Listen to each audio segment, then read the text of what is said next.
A bit more scattered, so longer, drier spells, particularly this afternoon over the Midlands and Wales. Some decent spells of sunshine here. Not many showers at all across southern and eastern England. Generally a dry day and a fresher feel as well. Could still get to 22, 23. Further north, temperatures mostly in the high teens and feeling cool with a pretty brisk wind. That will chug the showers along quite a bit here across parts of the northwest. Whereas further south, well, we might see a shower zipping through, but generally it's a fine day and a fine evening as well. A few more showers across northern England, but even here I suspect by this evening the showers fading, as they should across Northern Ireland. We'll keep the showers going across western Scotland, but again to the east, still some fine weather to be had through the evening time. Plenty of sunshine likely here. Staying fairly blustery and showery across the Northern Isles through this evening. Elsewhere, many places becoming dry with lengthy clear spells, but notice the cloud gathering down to the southwest. It's going to mix things up a little bit for Thursday. The cloud increasing for Wales and southwest England. Things turning a bit damp here by Thursday morning. Quite a warm night as well as that cloud moves in. Temperatures holding up at 14 or 15, 12 to 13 elsewhere. So for tomorrow, perhaps a bright sunny start across eastern Scotland, much of central and eastern England, but a different day for Wales, southwest England. Grey, rain and drizzle on and off, particularly over hills and around coasts. Some of that rain at times coming into Northern Ireland and eventually southern Scotland, but generally a drier day over the Highlands. Again, parts of eastern England staying fine all day, and here the top temperatures of 24 degrees. Bye for now. That warm feeling inside from Boxed Boilers, sponsors of weather on GB News.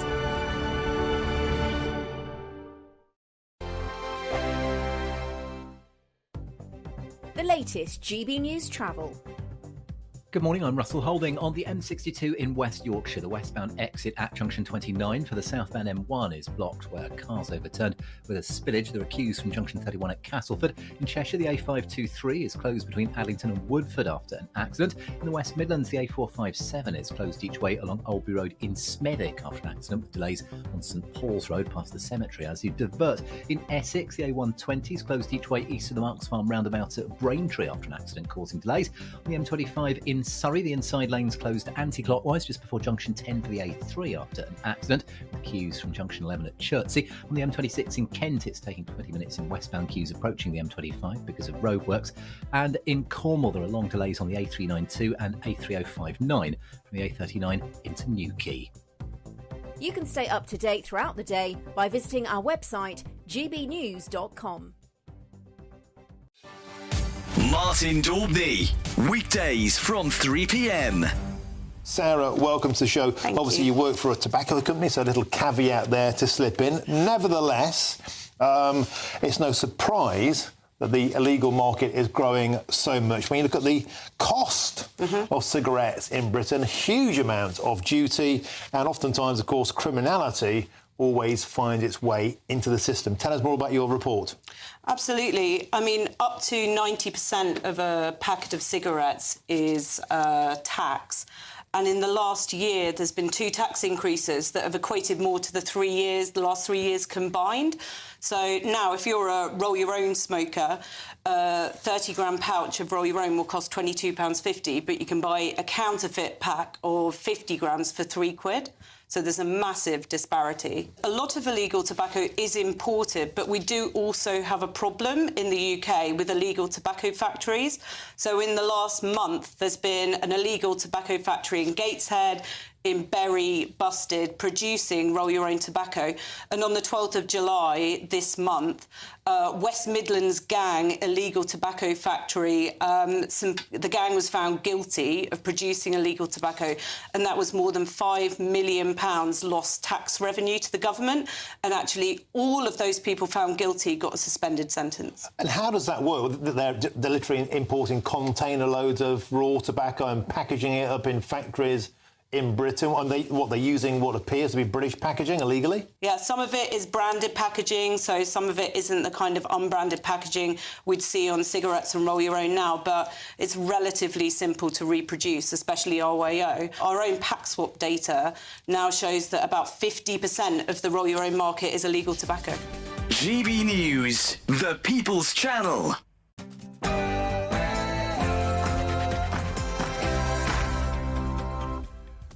Morning, 9:30 on Wednesday, the 7th of August, live across the United Kingdom. This is Britain's Newsroom with Andrew Pearce and Bev Turner. Very good morning. So, disorder in Britain, 6,000 police officers are on standby as the nation braces itself for more than 30 protests later today. The Prime Minister says he's doing all that he can to stop the unrest. You are likely to be dealt with within a week, and that nobody should be involving themselves in this disorder. Well, are you... And the two-tier policing debate rages on. Is Elon Musk right? Two-tier care? The pressure is building. And are you convinced? Because a new poll by YouGov finds almost half of people think the Prime Minister's handling of the disorder has been poor. And the Southport stabbing inquest into the deaths of 3 young girls, Elsie Stanton, Alice Da Silva Aguirre and Baby King, who were all stabbed at the Taylor Swift dance class, opens today. And in the Olympics, Team GB bagged 2 silvers and 1 bronze last night. Paul Coit, our very own, is going to tell us what's happening today. Well, really, it's good news and bad news. The good news from last night that Josh Kerr beat his fierce rival Jakob Ingebrigtsen with a new British record in the Olympic 1,500-metre final. The bad news is that the American Cole Hocker beat the both of them and surprised everybody, including me.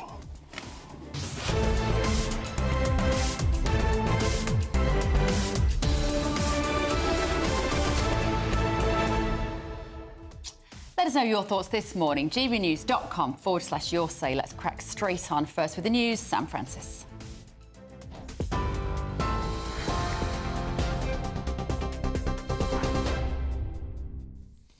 Bev, Andrew, thank you very much and good morning to you. Just after 9:30, and the top story today is, of course, that the Prime Minister is insisting communities, he says, will be safe as more than 6,000 specialist police officers are gearing up for more than 30 potential rallies across the country later. Sir Keir Starmer's also warning that those involved in rioting could have their sentences handed down within just a week of being arrested. So far, more than 400 people have been detained across England and Northern Ireland. That's according to police sources, with that number expected to rise.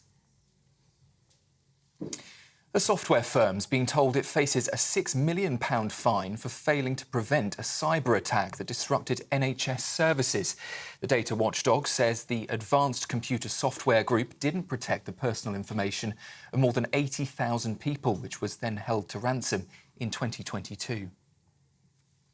In the US, presidential hopeful Kamala Harris has made her first campaign appearance alongside the man she picked yesterday as her running mate for the election.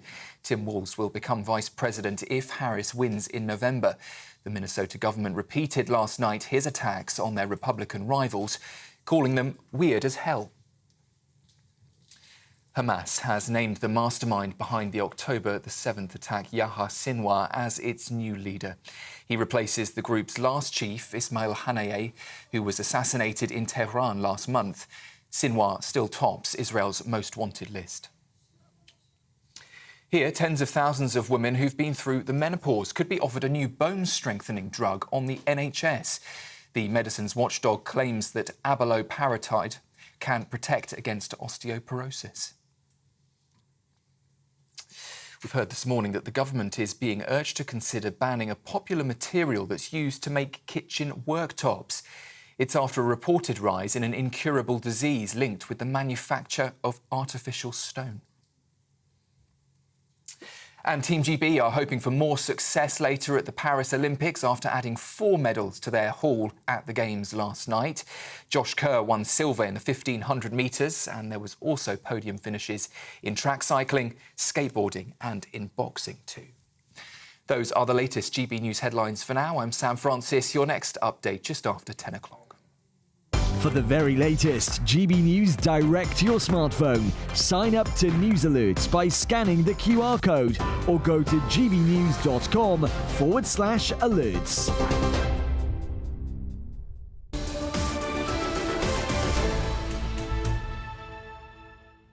Very good morning. Welcome to Britain's Newsroom, live across the UK with me, Bev Turner and Andrew Pearce.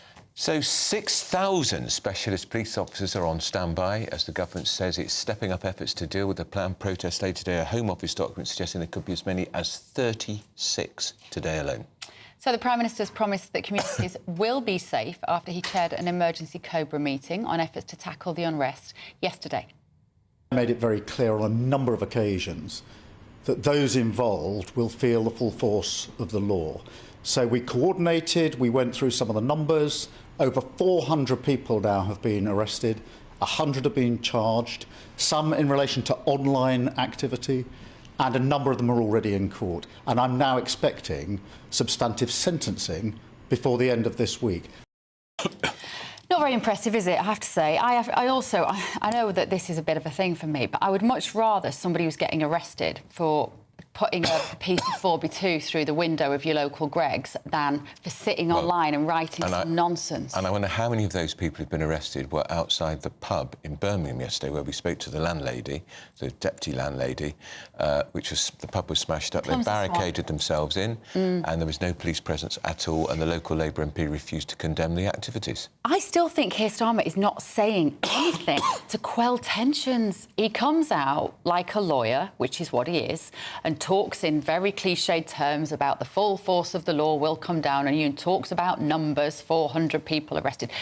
Can you just tell the British public what they want to hear, please, which is that you understand that there is poor behaviour on every side of this debate, and the reasons for this are complex. The thing is, if he'd been in charge for 14 years, I can understand why he might be dodging that issue, but he's not. And he's still not saying quite clearly we've got social issues based on partly tribal racism, religious segregation and poverty, all sorts of reasons. Poverty, inequality, alienation, division. These are what people feel in a lot of these communities where the unrest is taking place, and this Labour government has to concede it, acknowledge it and say what they're going to do about it. Just doesn't get it, does he? No. He really doesn't get it. I can't understand why he's handling this so badly.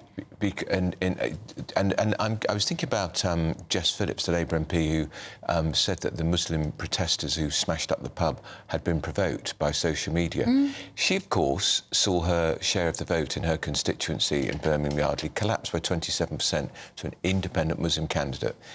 I'm just wondering whether she's fearful that the Muslim vote is turning more and more against her, so she feels she has to tread more carefully. She didn't tread carefully about the white morons who were involved in the disputes, did she? I'm really baffled by this, and I can't bear the way that politicians and other media broadcasters actually are scapegoating this violence via people like Nigel Farage and other making the most horrendous accusations. I was listening to a radio show yesterday that was literally, the sentence was, are the riots Nigel Farage's fault? I mean, that is just, surely that's got some sort of legal basis to challenge such an allegation. And can we just recall what the trigger was? The trigger was the murder of those little girls. What's Nigel Farage got to do with that? Just extraordinary. Let us know your thoughts this morning. gbnews.com/your say. GB News reporter Adam Cherry joins us now. Adam, we've had a second COBRA meeting. The polls suggesting actually people haven't got a huge amount of confidence in Keir Starmer. And when you consider he was Director of Public Prosecutions when we had, in my view, far more serious riots back in 2011 when there was widespread looting and 5 people were actually killed. He was Director of Public Prosecutions back then. We had court hearings in the evening and at weekends. We've not seen any of that so far.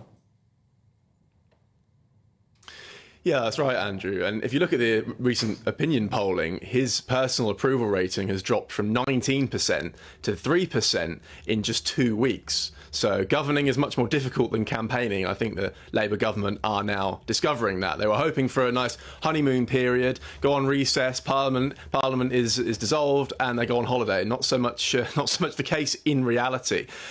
In terms of the 2011 riots, it is interesting, isn't it? In 2011, as you say, when Keir Starmer was the Director of Public Prosecutions, they opened the courts for 24 hours, activated the additional courts protocol, and moved people through the system very quickly. And that was seen ultimately as an effective way of quelling the unrest. Now, there are suggestions they will do the same now. They will activate the additional courts protocol. And you saw earlier in the programme Keir Starmer saying last night that they plan to move people through within a space of a week and start charging and arresting very quickly. Now, whether that's effective remains remains to be seen. Again, governing is much more difficult. And over the next few days, if this doesn't end quickly, we're in serious trouble, I think. OK, thank you very much, Adam. GBNews reporter Adam Cherry there in Westminster. Now, the Director of Public Prosecutions is considering terror offences for those who plan serious disruption. Barrister Sam Fowles joins us now. Morning, Sam. Good morning. Always good to see you and bring a little bit of level-headed experience and insight into this. Right. So, do you know what exactly they're getting at? If you plan serious disruption, is that saying online, right, everyone needs to meet at this place at this time and bring your weapons? Is that considered a terrorist offence? It could be. So terrorism, the legal definition is terrorism, is if you commit acts of violence, acts against property, or acts that might endanger people's lives, and you do so with the intention of furthering a political cause and or causing intimidation or a change in government policy. So if you make a plan with other people and that plan involves, say, firebombing a mosque or firebombing a hotel where asylum seekers are staying, then speaking hypothetically, that seems to me that it could well fall into the definition of terrorism. But there's also the offence of encouraging terrorism. And this is where if you make public statements that glorify or encourage terrorist acts, and a reasonable person might assume that you did so with the intention of encouraging other people to partake in those acts, then that's a terrorism offence as well.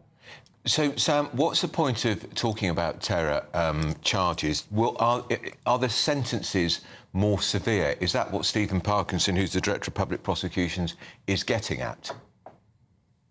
Yes, obviously, you know, some of the offences people might be charged with may go up to attempted murder, I mean, which has a very severe sentence. But terrorism sentences generally carry longer tariffs. So, for example, encouraging terrorism can carry a tariff of up to 15 years in prison.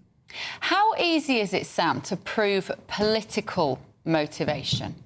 Because what I mean by that is a lot of these rioters, protesters, idiots are being called far-right by Keir Starmer, which is an assumption about how they might see the world, I would say.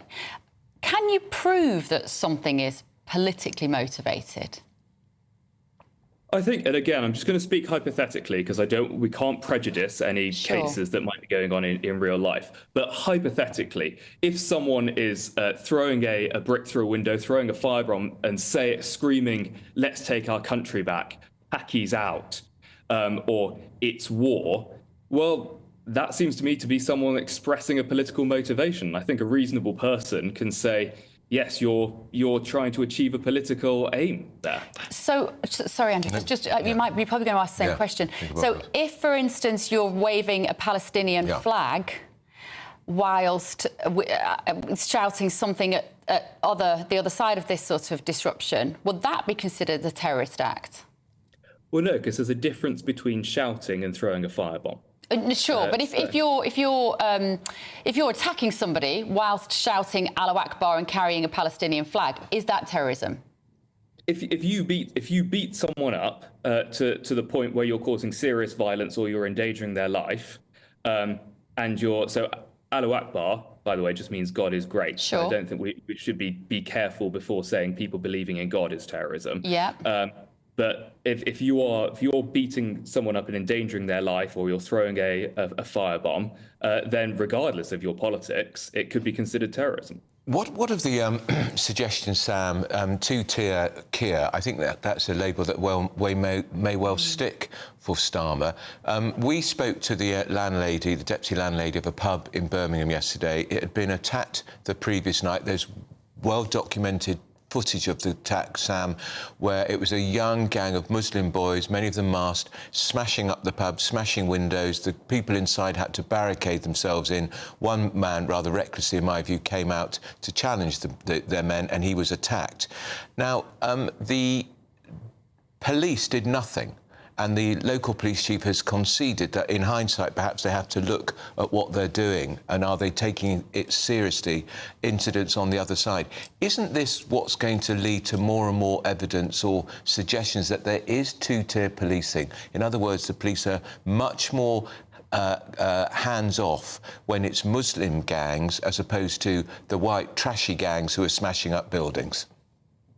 It may lead to those suggestions, but those suggestions would be wrong. We're looking at one incident here, whereas we're looking at hundreds and hundreds of incidents of right-wing, I would say far-right terrorist or race riot attacks across the country. And so I don't think that, I think there has been a focus on one or two instances that is being used to spread what I would describe as a far-right conspiracy theory that police are treating Muslims better than white people. But Sam, I think that in reality, what that comes down to is the far right trying to play the victim and pretend that they're being in some way oppressed when in reality hang on, right.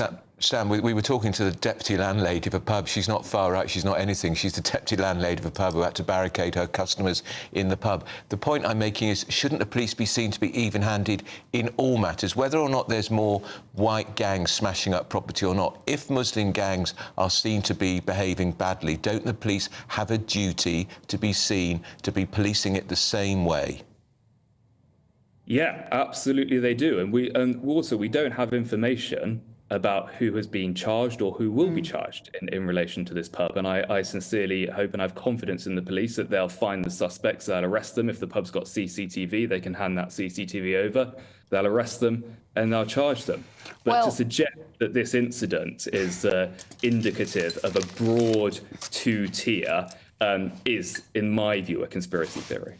OK, Sam, always good to see you. Could talk to you for ages. We didn't even ask you about that press conference about Manchester Airport attack yesterday. I was dying to ask you about that, but we've run out of time. See you soon. Up next, Imaine Khalif, the Algerian boxer at the heart of the gender row, dances after cruising into the Olympics boxing final. Will you be happy if she wins a gold? This is Britain's Newsroom on GB News.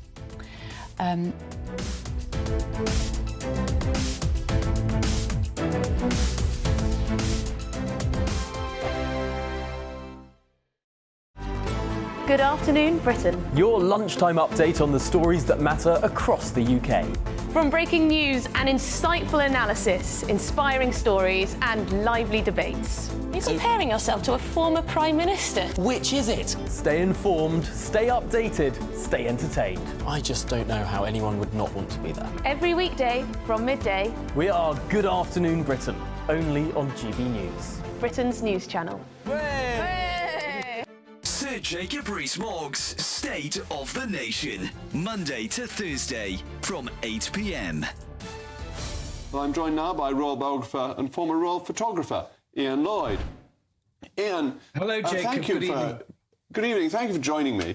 This is going to be great, isn't it? The opportunity to go around and see where the King comes onto the balcony from. Really interesting insight to how Buckingham Palace works. It's exciting. I went yesterday, there was a press preview, and the thing that struck me first of all is that if you're the King and or the late Queen and you're on the balcony, you can't see the Mall. I mean, we all see people coming down from the top, you know, thousands of people crowding in towards Buckingham Palace. They can't see it because of this great monument to Queen Victoria called the Queen Victoria Memorial, or they call it the wedding cake, but it blocks the view. So apparently the King has a TV in there. And the late Queen did as well. So what they do is they when they're waiting to come on, they're watching the TV to see how the crowd's getting nearer the palace. And the other thing that struck me is when we were on it looking down, is you can actually see individual faces in the crowd out there because we looked out, you know. So they do get a good view of what's happening directly underneath the palace, you know. So they can see individuals. So if there's a friendly face in the crowd, they can see that person and possibly even wave. But they can't see that enormous mass of people you get at the big events that goes back towards Admiralty Arch. The other thing I learned is there's a great historical link because the person that put the east wing on the palace, because it was originally 3 sides, and Queen Victoria had, of course, 9 children, so they had to build a 4th side for all the nurseries and things. Edward Blord was the architect, but the master builder was Thomas Cubitt. GB News, the People's Channel. Welcome to State of the Nation, daily plunge into the stories shaping our country. I'm Jacob Rees-Mogg, and Monday to Thursday we bring you the insights, the facts, the truth about how our country is being governed. Because what happens in Downing Street matters down your street. Tune in to State of the Nation every Monday to Thursday, 8 to 9 o'clock. Only on GB News, the People's Channel, Britain's news channel.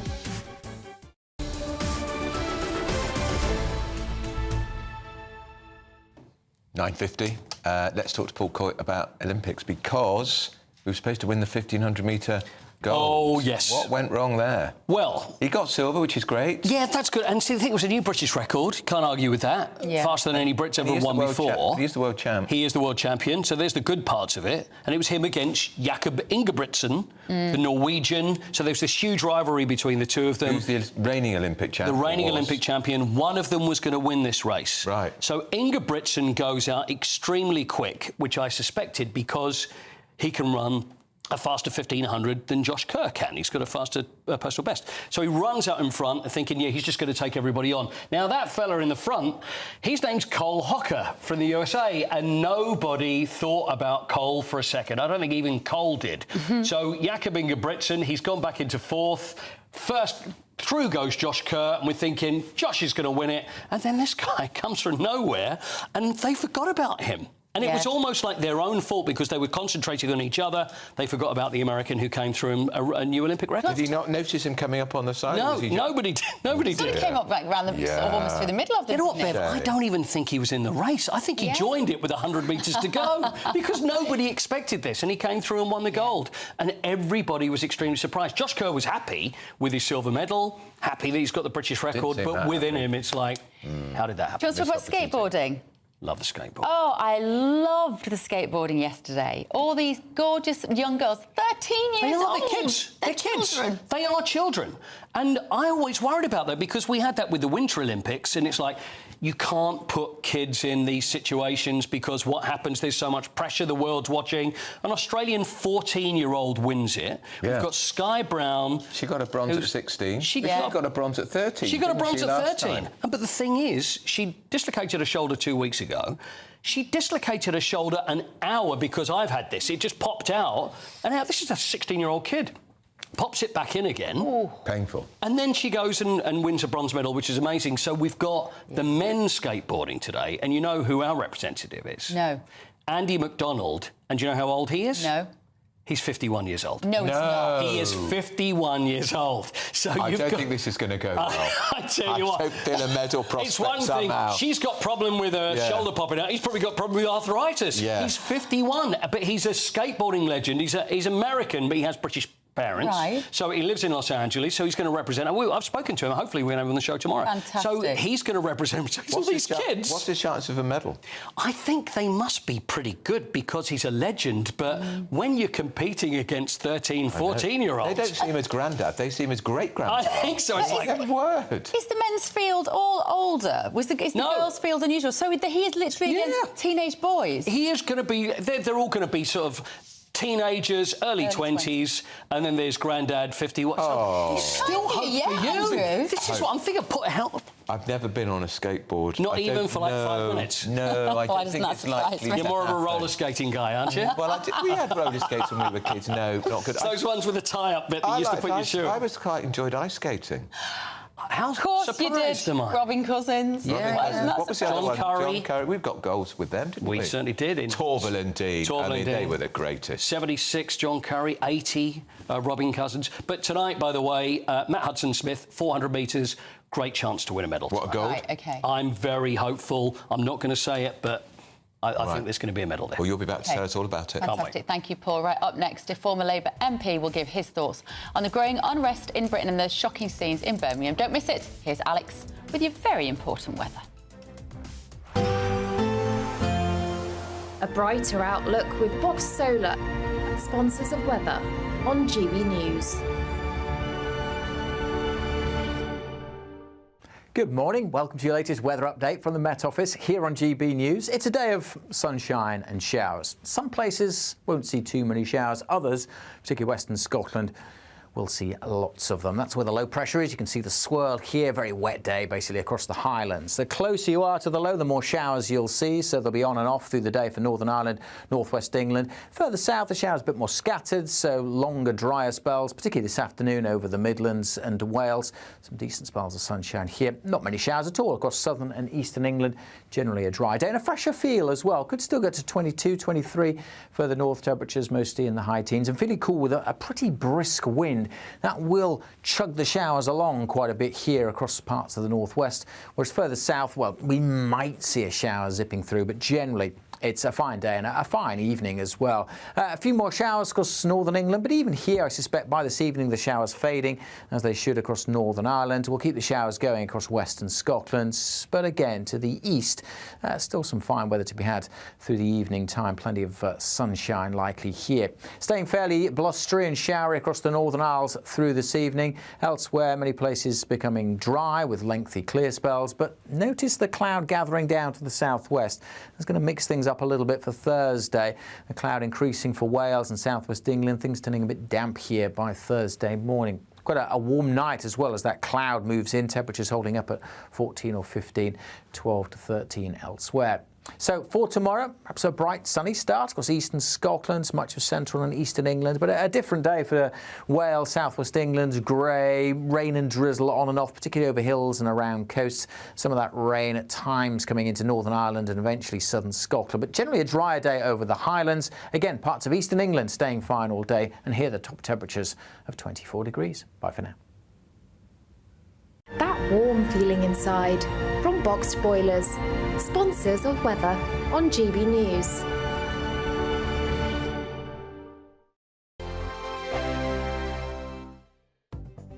The latest GB News travel. Good morning, I'm Russell Holding. On the M62 in West Yorkshire, the westbound exit at junction 29 for the southbound M1 is blocked where cars overturned with a spillage. There are queues from junction 30 at Rothwell. In Cheshire, the A523 is closed each way between Addington and Woodford after an accident. In the West Midlands, the A457 is closed each way along Oldbury Road at Smethwick after an accident with delays as you divert. In Essex, the A120 is closed in both directions east of the Marks Farm roundabout at Braintree after an accident and long delays as you divert. On the M26 in Kent, there's a queue on the westbound approach to the M25 because of roadworks, and in Cornwall there are long delays on the A392 and the A3059 heading west into Newquay. It's extra busy this morning as people head to the Boardmasters Festival. And that's the latest. You can stay up to date throughout the day by visiting our website gbnews.com. We could be calling you with the news that you've won our latest Great British giveaway. An incredible £30,000 in tax-free cash. David from Kent was our last big winner. Listen to what he had to say about getting that winning call. Hi, I'm David from Kent and I won £15,000 and it couldn't have come at a better time. I was gobsmacked. What have you got to lose for what it costs? In fact, I've done it again this week, so I'd recommend it to anybody. For another chance to win £30,000 in tax-free cash, text cash to 63232. Text costs £2 plus one standard network rate message. You can enter online at gbnews.com/win. Entries cost £2. Or post your name and number to GB07 PO Box 8690 Derby DE1 9TT. UK only. Entrance must be 18 or over. Lines close at 5 p.m. on the 30th of August. Please check the closing time if listening or watching on demand. Good luck. Hi there, I'm Michelle Dewberry and I'm going to take a second to tell you all about my show, Dubes & Co. We start off with the issues of the day. We then bring in both sides of the arguments. We get rid of the disrespect. And then you throw me into the mix. And trust me, I'll tell it exactly how it is. And then, of course, the magic ingredient, you at home. We mix it all together and what have we got, in my opinion, the best debate show in town. Monday to Friday, 6 till 7 on GB News, Britain's news channel. Join me, Camilla Tominey, for a frank and honest discussion with those in power that cuts through the spin and gets to the heart of the issues shaping our nation. You haven't confirmed that you want to stand as leader, but you haven't ruled it out either. This report basically says that he's not fit to stand trial. Is he indecisive?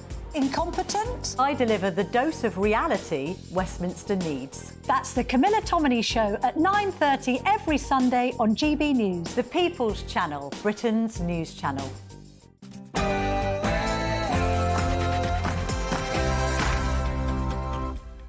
It's 10 a.m. on Wednesday, the 7th of August, live across the UK. This is Britain's Newsroom with Andrew Pearce and Bev Turner. Disorder in Britain again. 6,000 police officers are on standby as the nation braces for more than 30 protests later today. The Prime Minister says he's doing all he can to stop the unrest. You are likely to be dealt with within a week, and that nobody, but nobody, should be involving themselves in this disorder. Meanwhile, a new poll by YouGov finds that almost half of people think the Prime Minister's handling of the disorder has been poor. And the Olympic gender boxing row will not go away. The Algerian boxer Imani Khalif sails through to Olympics final. How are you going to feel if she wins the gold medal? And waltzing into power, Kamala Harris has chosen Minnesota Governor Tim Walz as her vice presidential running mate. We'll tell you all you need to know about him.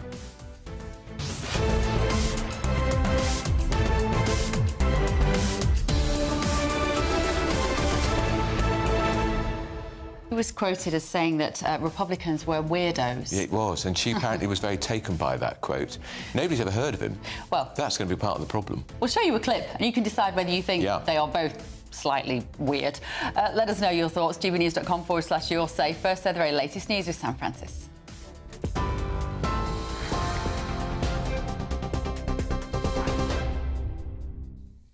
Very good morning to you. Just after 10 o'clock, the top story today. The Prime Minister says that the criminal justice system has shown a robust and a swift response in the face of ongoing riots in the UK. 30 protests are expected today, following days of other riots and disorder up and down the country. Several people have already appeared in court, with additional prison spaces opening up. Speaking after another emergency Cobra meeting yesterday, Sir Keir Starmer warned that anyone involved in violence will be dealt with, he says, within a week from arrest. I made it very clear on a number of occasions that those involved will feel the full force of the law.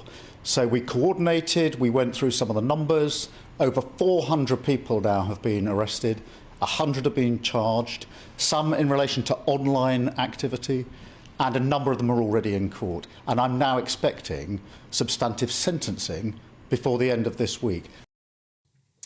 However, speaking last night, the former Home Secretary, Priti Patel, told us here on GB News that the Labour government needs to be more accountable. I made it very clear on a number of occasions that those involved will feel the full force of the law. So we coordinated, we went through some of the numbers. Over 400 people now have been arrested. 100 have been charged, some in relation to online activity, and a number... Apologies there, that was clearly not Priti Patel, that was Sir Keir Starmer again. The riots, though, were sparked by misinformation online following last week's stabbing in Southport that saw 3 young girls die. Shadow Minister for Crime and Policing, Matt Vickers, told us earlier he thinks online criminality should be taken just as seriously as offline. Social media operators have to take responsibility for some of the things that are going on. Do you know what? If you allow people to spread misinformation on the scale it's being spread, that has real consequences. We saw the online safety bill come forward. One of the problems with social media is that it moves so fast. Technology moves so fast. But we saw the online safety bill come forward, creating that precedent that these operators will be held to account for what goes on. They do have a responsibility to make sure that misinformation's controlled, is prevented. Matt Vickers there speaking to us earlier on Breakfast. Well, inquests are set to be opened later into the deaths of those 3 schoolgirls who died in that stabbing spree in Southport last week. Bebe King, Alice Da Silva Aguirre and Elsie Dot Stankham were killed after an attack at a dance class over a week ago. 17-year-old Axel Radicabana will stand trial next year after being charged with 3 counts of murder and 10 of attempted murder. The Health Secretary has said that people who are racist to NHS staff can and should be turned away. Wes Streeting's condemned mindless thuggery, in his words, seen across Britain in the aftermath of the Southport stabbings. 2 Filipino nurses were attacked on Friday night as they travelled to work to provide emergency cover during unrest in Sunderland. Wes Streeting said it's brought enormous shame on our country. In the US, Kamala Harris says Tim Walz is the vice president America deserves after officially unveiling him as her running mate at a campaign rally last night. The Democratic presidential nominee says she chose the Minnesota governor because he's a fighter for the middle class and a patriot. The former teacher is considered a more progressive choice. Here, a software provider has provisionally been fined just over £6 million for a ransomware attack that disrupted NHS services. The Information Commissioner's Office found that Advanced Computer Software Group failed to implement measures to protect some 80,000 people's personal information. That was in 2022. The attack led to the disruption of critical services, and data taken included phone numbers and medical records. Hamas has named the mastermind behind the October the 7th attack, Yahya Sinwar, as its new leader.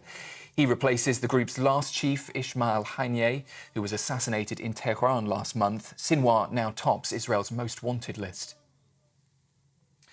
The medicines watchdog says tens of thousands of women who've gone through the menopause might benefit from a new bone-strengthening drug. Alboparatide can protect against osteoporosis, which increases the risk of broken bones. The drug is set to become available on the NHS in England within the next 3 months. The government's being urged to consider banning a popular material that's used to make kitchen worktops. It's after a reported rise in an incurable disease that's linked with the manufacture of artificial stone. The first case of silicosis linked to the cutting of the material was identified last year. Medics have seen a rise in cases since. The Royal Mint has opened a factory to remove gold from old computers, TVs and phones to then turn it into jewellery and collectibles. The firm plans to extract the metal from 4,000 tonnes of circuit boards each year. It's part of efforts to reduce reliance on mining and to encourage more sustainable industry practices. And finally, new research suggests the hours between 4 o'clock and 8 o'clock in the evening are when we most need a happiness boost. Nearly a third of respondents to a survey agreed that it's that time of day that they struggle most, where our moods drop to its lowest in the day. But more than 2/5 said that laughing with friends and family helps to give them a lift. Or, of course, watching GB News. Those are the latest headlines for now. I'm Sam Francis. More in half an hour. For the very latest GB News direct to your smartphone, sign up to News Alerts by scanning the QR code or go to gbnews.com/alerts.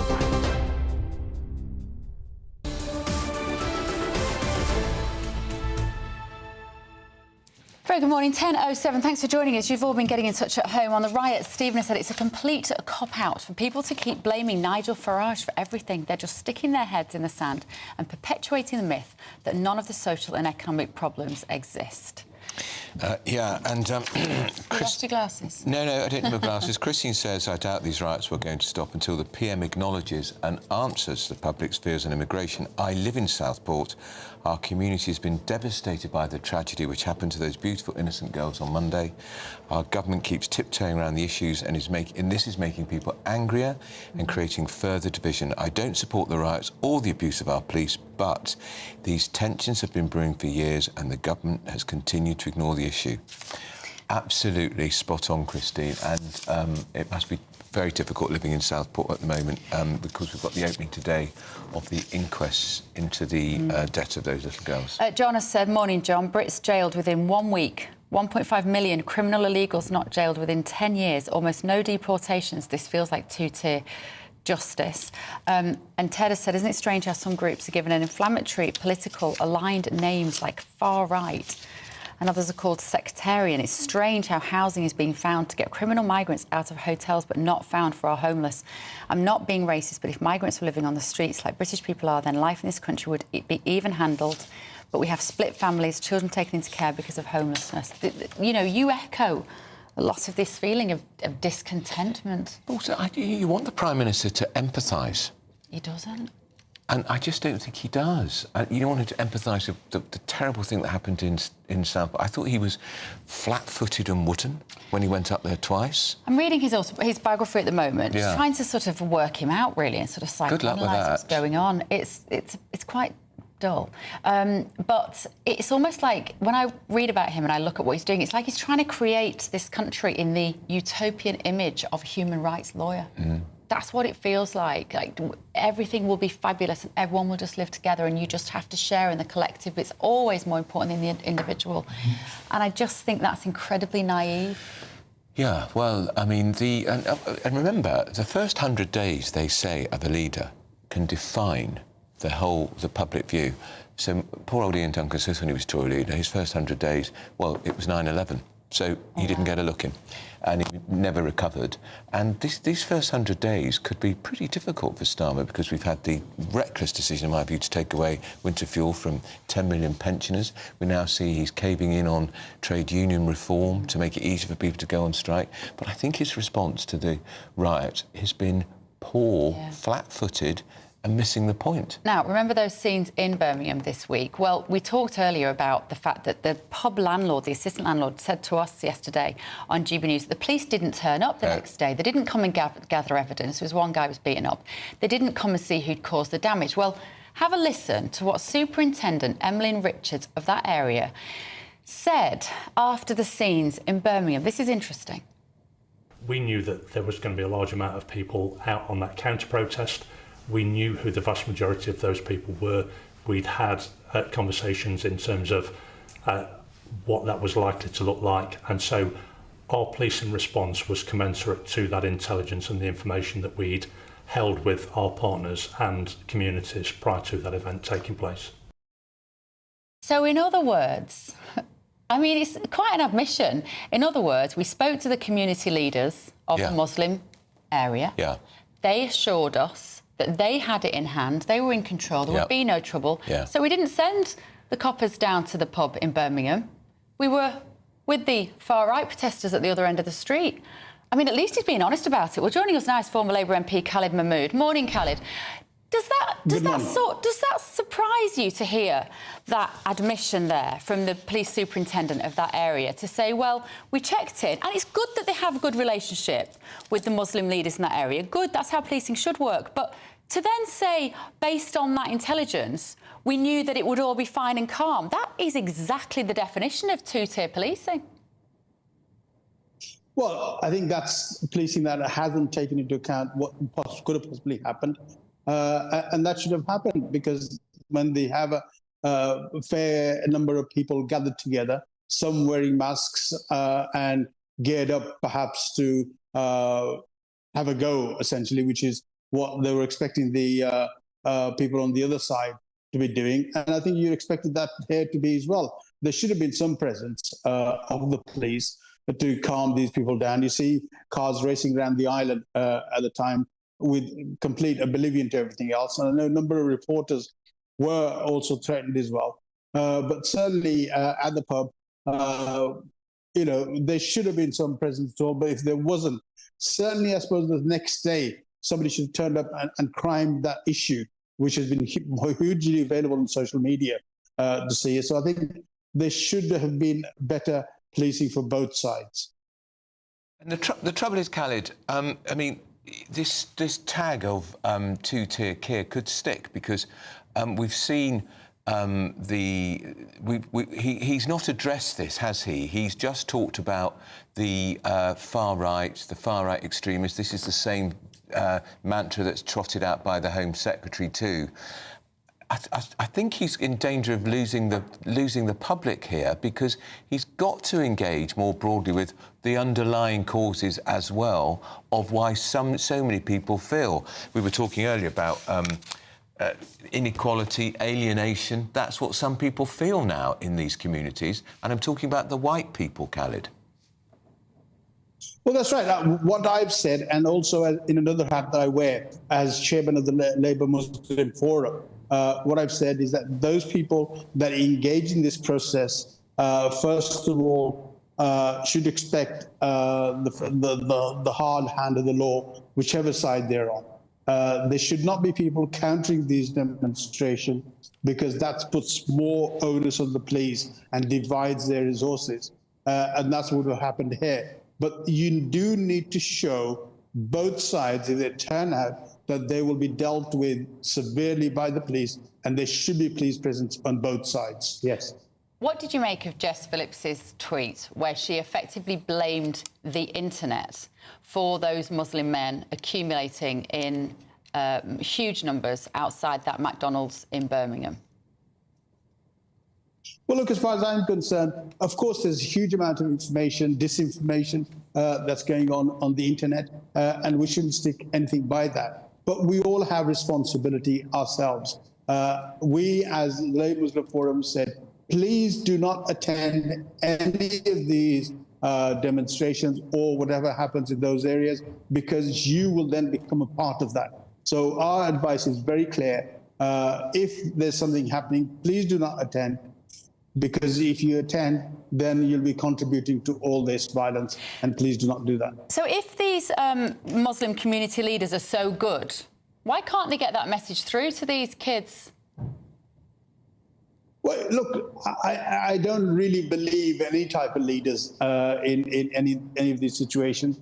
When you've got young people on any side and people who have pent-up anger, then you're looking for issues that are not controllable by any form of leadership that you have. So therefore, what you must do is ensure that that position doesn't arise in the first place. Once people get together, the whole issue gets out of hand. People egg each other on in these situations, and this is where it ends up in violence. That's what we want to stop. That's what we don't want people coming out in the first instance. Once you get people out in the street, there is a strong possibility there will be some sort of violence. Isn't it? And don't you think also, Khaled, a lot of this is just toxic masculinity, bored young men, some of them, some of these kids are 11. Teenagers. They're bored young men. They're not politically motivated. They're just joining in the unrest for a hoot, whether it's vandalising or chanting racist slogans. It's toxic masculinity. Well, absolutely. I mean, one of the Rotherham writers you saw, he was picking up a brick which he could hardly hold up, and he was throwing it across to the police. And it is that. And I think what we need to do is calm this situation down by making sure people do not turn up. If you're a community leader of any sort that you are, your first reaction should be, please do not go out there. Please do not get involved in this, because once you're there, something will happen. And as it's been said, that you will then legal action will be taken against you, and you'll be dealt with severely. We're saying Keir Starmer was looking forward to his honeymoon period, Khaled, as Prime Minister. I mean, they're not at the honeymoon. It's like sort of nightmare. The divorce papers have been signed, the place is burnt down. It's just a catastrophic first period in office, isn't it? It's of course very, very difficult when you have this sort of violence across most of the country and you're trying to control it. Resources are limited, as we all know, because the previous government hadn't not invested into the police, and we've got serious problems in trying to resolve this. There has been a huge agenda to basically manipulate against the immigrants that have come through. There is legal migration, which is our responsibility because we allow that to happen, and then there's the people who come through illegally. So we have to address both of those. But when you put everything together, when you give permission to people to come here, and then you're still calling it mass migration, then I think there's an issue that previous politics have had to deal with, and they haven't dealt with that. OK, all right, I think we've really run out of time. I'm so sorry. Very quickly, just a yes or no answer, Khaled. Do you think legal migration is too high in this country? I think it's our fault that it's too high, because we haven't trained our own people to do the jobs that they should be doing locally. All right, thank you so much, Khaled Mahmood. There, right, don't go anywhere. We're going to have a little change of gear after the break, and we'll tell you why one Olympic athlete thinks she might not win gold. And I promise you, I'm going to give you the break to think what that might be. You will have no idea. Don't give it away. We should do a multiple choice question and answer. We didn't get round to it. Give them 6 solutions. Give them 6 answers, see if they can pick them. Britain's Newsroom, GBNews, don't go anywhere. Martin Daubney, weekdays from 3 p.m. A lot of people will be saying 22%, inflation's 2%. This is inflation busting. It's a massive pay rise with £2.7 trillion in national debt and rising. This costs £1 billion a year, £5 billion over the term of the Labour government. Why on earth do junior doctors deserve it? Junior doctors have been overworked and underpaid for many years now. And in the UK, good health in our population is the bedrock for getting the UK economy growing again back to its best. So we need an NHS that's able to deliver elective care for our parents, operations, A&E service when our children need it. And that means we need doctors in our hospitals paid fairly, motivated to be there, rather than leaving for Australia, which many of my colleagues have been doing throughout the year that I've been working. So I think we need to invest in our health service. This is a crucial first step to do so. What about the notion that a lot of people are saying, wow, hey presto, as if by magic, this has been resolved 5 minutes into a Labour term. Is there a political element to this? Were the junior doctors and the unions simply unprepared to negotiate with the Conservatives, and as soon as Labour get in, wallop, it's a done deal? I think there were really genuine frustrations felt by junior doctors over recent years, exhaustion off the back of COVID and previously, but also the sense that pay wasn't keeping up with cost of living. And this is the first pay deal that listens to those concerns seriously, that embeds a pay rise that considers that, but also that talks about other concerns. So rotational training around the country that took where people live out of their control, sending people off to Plymouth with a few weeks' notice. I think that this deal puts staff wellbeing first and therefore puts our patients' wellbeing first as well. GB News, the People's Channel. Welcome to State of the Nation, daily plunge into the stories shaping our country. I'm Jacob Rees-Mogg, and Monday to Thursday we bring you the insights, the facts, the truth about how our country is being governed. Because what happens in Downing Street matters down your street. Tune in to State of the Nation every Monday to Thursday, 8 to 9 o'clock. Only on GB News, the People's Channel, Britain's news channel. Are the newspapers getting you down? My wife didn't divorce me that month. Struggling to separate the wheat from the chaff? I know that it's a bit of a circus at the best of times. Well, don't worry. Headliners has got you covered. We'll take the burden of reading the day's news, and if we get depressed, who cares? It's an occupational hazard, frankly. That's Headliners on GB News from 11 p.m. till midnight, and the following morning, 5 till 6 a.m. on GB News, the comedy channel. Nah, just kidding. Britain's news channel.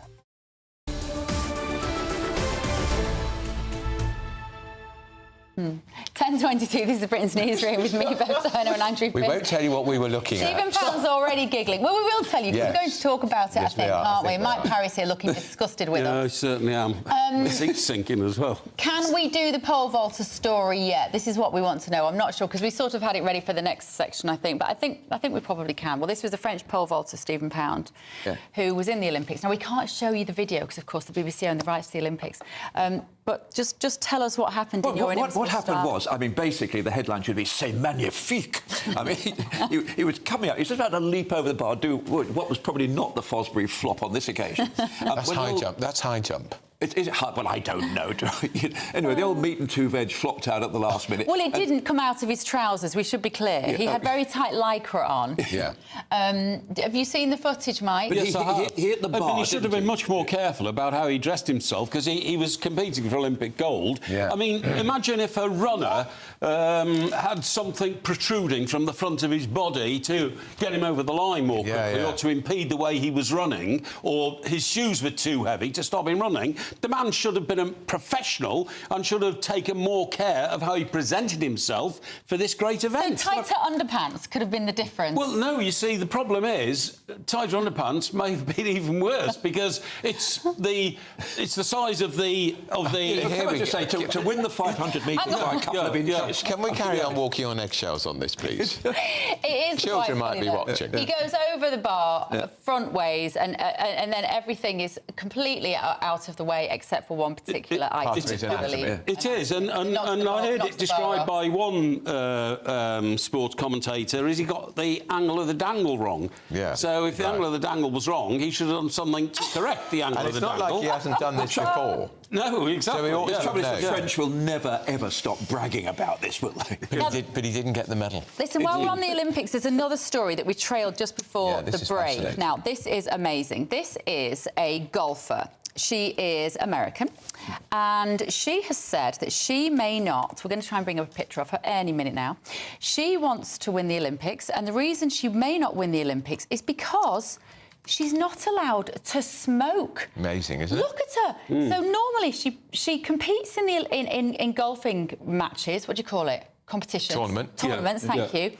With a cigarette in her mouth, and of course they're not letting her in France. Stephen, should they let her? Well, do you remember there used to be a tennis competition sponsored by Virginia Slims? Yes, just that's the right. ladies' cigarette. Yes, that's right. So slim, elegant, and pastel shades. Well, I mean, I find it a bit odd that she wants to actually go around the course with a fag in her mouth. Well, it helps her relax. It's a concentration thing. Well, Charlie I'm sorry, when I gave up smoking, I got the old nicotine gum and the lozenges. Yeah. You can do it. I mean, I think it's a bit silly that they're going to stop it. She can hardly be infecting somebody else. Well, I think they don't want people to see her smoking because the Olympics is all about celebrating sporting achievement, and she's a role model. I hadn't seen this story, but my memory tells me a few years ago there was an Australian golfer called Jack Newton, who used to smoke on the green. Right, in those days he was allowed to, and it was part of his act. And he would throw the cigarette away, and somebody would have to scurry around and pick up the butt. He came to a sorry end because he walked into the propeller of his private plane and lost his arm.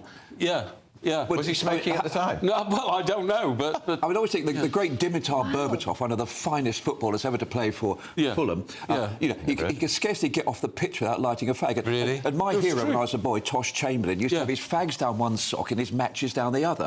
But times have changed, haven't they? Well, smoking is universally seen as very bad for everyone. To be serious, I think if you've got a woman who is this good at sport... And fit and healthy, she goes to the gym every day. Then in all honesty, she shouldn't be doing it. And I think, really, if she needs the nicotine to calm herself down, there are ways of doing it. Let me tell you what she says. So she says, I only smoke, I hardly drink, I don't need to drink because actually I can have a fun time without it. She said, my dad smokes 40 cigarettes a day and he has since he was 12 years old and he's now 75. And my nephew smokes, who's like 25. My whole family smokes, so it's not something I've noticed being odd. She says, I hate smoking. I used to curse at my dad when I was younger, but I think it's just to do when I'm stressed out. And let's face it, you're going to be stressed out. But what she could do, she could chew a smoking, a nicotine... But Andrew, No, I don't think it's that. Do you know what it's like? A lot of people smoke anyway just to give their hand something to do. Do you see what I mean? She's got to hold a golf stick. I know, but what I'm saying is it takes her mind off the fact that everybody's looking at her if she's got the cigarette in her mouth. Seriously. Mike, what's more revelatory about this is something we've always said. She was brought up in a household where people smoked, so she smokes. And I think one of the reasons not to smoke, and certainly I remember when I gave up smoking, my daughter, actually I saw her going down with all these polythene bags. I said, she used to cover her school uniform with polythene bags because she'd go to primary school reeking of tobacco. And I've never smoked since. My mum had a woodbine in her mouth for the first 12 years of my life. I thought it was attached to her. That's what she did. And when my dad took us to school in his car, his Morris Minor, he was smoking all the way. So by the time we got out the back of this little Morris Minor, we smelt of smoke all the time. It was amazing. And he smoked, norm, wasn't it? He smoked full-strength Capstan cigarettes. I remember them. You know, all day long. Navy man. Yeah, he was a Navy man. Times changed. My dad used to smoke 3 nuns, which is none today, none tomorrow, and none the day after. Do you know, my father smoked old Holborn tobacco roll-ups, but on a Saturday and Sunday he smoked Benton Hedges because that was posh. Really? I keep forgetting you're middle class. Right, gentlemen, do you want to talk about GPs striking or the riots and the two-tier policing? Well, you're in charge. Well, I think the riots and two-tier policing, I think we've got another revelation here, which is the best example yet of two-tier policing. And I'm talking about the incident at the pub in Yardley in Birmingham. We spoke to the landlady yesterday. Yeah, thank you very much indeed. She had to barricade her customers in It the was pub. an absolutely disgraceful situation. Not only was it not the scene of the demonstration was 2 miles away, but nobody turned up for the demonstration. So the people that we're talking about who eventually caused the trouble said, well, we went out out to counter the demonstration. The demonstration didn't happen. They walked 2 miles to 2 miles to look for somebody to cause trouble with. During that 2 miles, which must have taken them a good half an hour, the police didn't pick up on them. And when asked later, why on earth didn't you intercept these people before they went and started attacking the Clumsy Swan pub in Yardley, the police said, oh, we had 5 other incidents at the time. Most people would say if that had been, quote, far-right people marching 2 miles, they'd have been jumped on immediately. And if you're listening on the radio, we've got footage here. Round and round the roundabout, these young men were driving their cars at high speed, highly dangerous. Nothing was done to stop them. What's terrifying about this has led, I think, Sean McDermott, who took a kicking up there. The landlady of that pub barricaded the pub. Now, to me, in 2024, in this country, to barricade a pub against a mob baying at the door, that's terrifying. Now, quite frankly, the old Bill should have been down there. And this is just like a local Harvester pub. It's that sort of pub, you know, where families would get with their... It was karaoke night. It was karaoke night. Where they were sitting outside. They were sitting outside, and this mob of, you know, people intent on trouble turned up, and it was horrifying. I mean, there are some pictures of one poor chap who got kicked to the ground. He did. Sean McDermott. Kicked to the ground and stamped on. But, gentlemen, we just played a clip then of Emlyn Richards, who's one of the police superintendents of that area, and he said... We had spoken to the community leaders, the Muslim community leaders. Oh, come on, what's a community leader? And we were told that we knew the level of threat. So they've said, it's OK, our guys aren't going to cause any trouble. They're just going to be out there and they're like, we'll keep an eye on them, don't you worry. And he bought it. Which meant the coppers went the other way. And this lot were able to do that. If he'd like to buy London Bridge, I'd like to have a word with him next week. This is really, really worrying about this, because what we have in London at the moment is we don't actually, thank God, touch wood, we don't have a problem in London at the moment. But all over social media, there are people saying it's going to be this borough, that borough. And what's happening is groups of people who say, oh, if they're going to come, if the far right, quote, are going to come to my borough, we're going to tool up with the old hockey sticks. Then people say, oh, there's a whole group of people over there. That will exaggerate it. I'm almost tempted to leave them to it. Do you know what I mean? Well, let them duke it up. I know that's an awful thing to say, but not when there's kids in the harvest. I know. And also businesses get smashed up. Of course they do. Right. And then people lose their jobs and their lives. The riots in Croydon, when they burned down a furniture shop that had been there 150 years. It never came back. It never came back. They couldn't rebuild it and all that. I have to say, and I'm not being trite, I've done riots in Toxteth, in Moss Side, in Brixton, in Belfast. You mean you've covered them? Covered them, yeah. I've been in the middle of them. That's a very, very good correction. Glad we clarified that, Mike. Thanks for pointing that out. Thank you very much, Andrew. But the point I'm making, you'd be dodging petrol bombs and stuff like that. I am not being trite, but these riots are of a very minimal level to what I worked on in Toxteth and when whole streets were ablaze. Let's hope it doesn't come to that. And even in 2011, actually, Mike, 5 people were killed as a result of those riots. That's right. Let's not get into competitive. I mean, I was in Derry when Lyra McKee got killed firing a gun in a riot. We've got to get some news. But you're absolutely right. And we might talk in the next hour as well about the fact that sometimes men just riot. They've been doing it for years. Not necessarily just involved in this. Right, Sam Francis is waiting for us very patiently with your news. Here he is.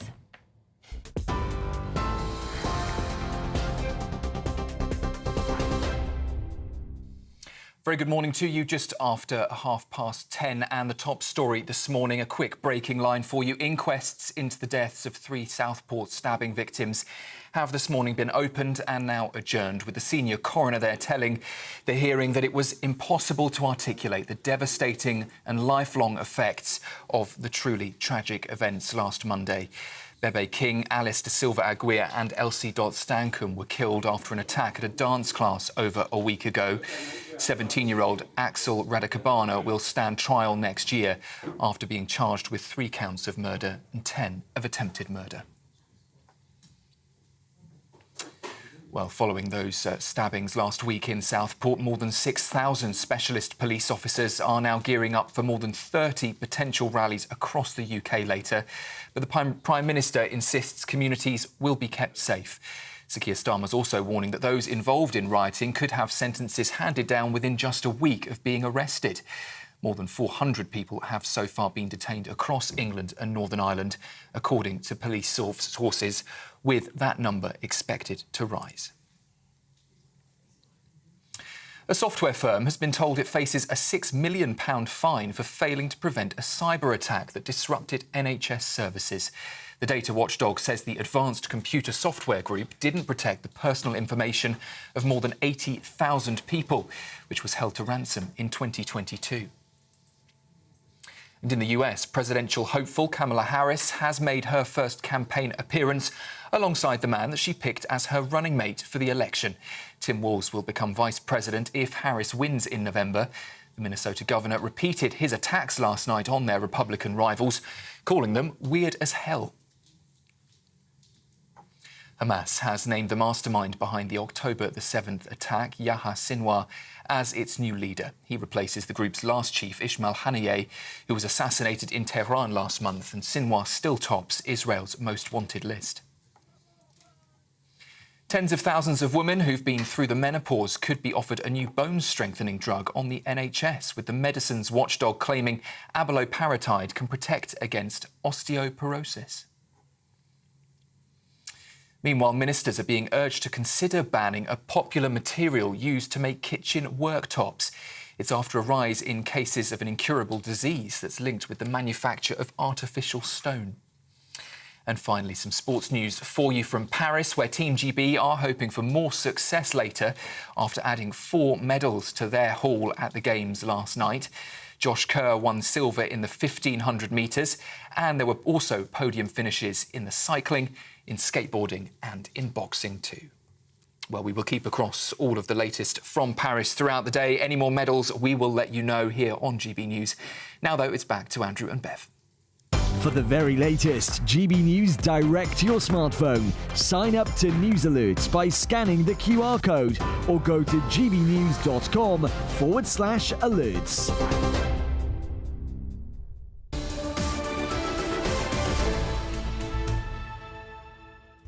Up next, across the Atlantic, Kamala Harris has chosen her running mate. We will tell you everything you need to know about Tim Walz. Looks entirely normal there, doesn't he? Don't they both look entirely normal? What's he doing? It's just a bit weird. Very weird. And he apparently she likes him because he called Republicans weird. Takes one to know one. Right, this is Britain's Newsroom on GB News. Don't go anywhere. Good morning. Welcome to your latest weather update from the Met Office here on GB News. It's a day of sunshine and showers. Some places won't see too many showers. Others, particularly Western Scotland, we'll see lots of them. That's where the low pressure is. You can see the swirl here. Very wet day, basically, across the Highlands. The closer you are to the low, the more showers you'll see. So they'll be on and off through the day for Northern Ireland, northwest England. Further south, the showers a bit more scattered, so longer, drier spells, particularly this afternoon over the Midlands and Wales. Some decent spells of sunshine here. Not many showers at all across southern and eastern England. Generally a dry day and a fresher feel as well. Could still get to 22, 23.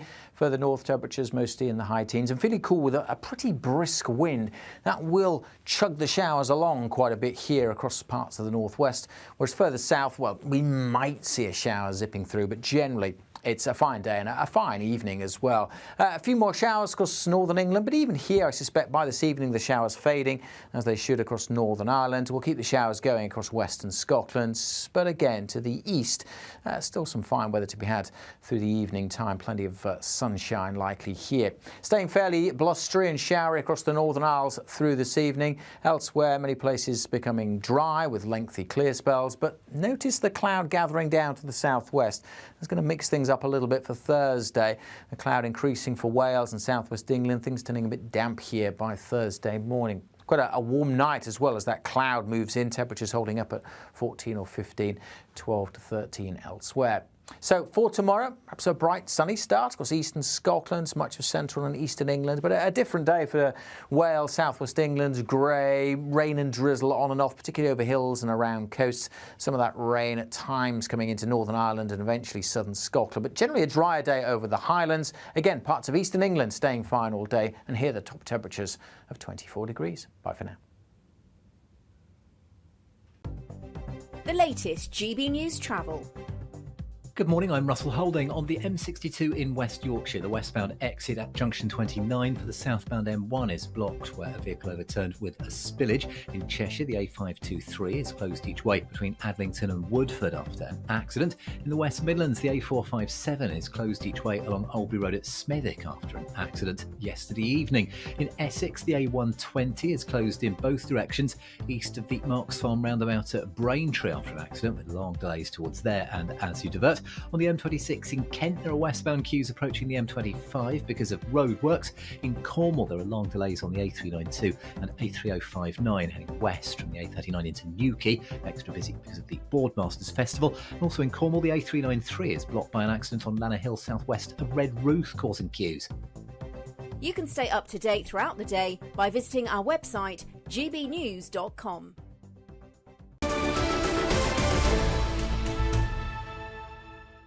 10:39, Britain's Newsroom on GB News. So the Democratic presidential candidate Kamala Harris has picked her new vice presidential running mate. He is an unknown, certainly to us. Minnesota Governor Tim Walz.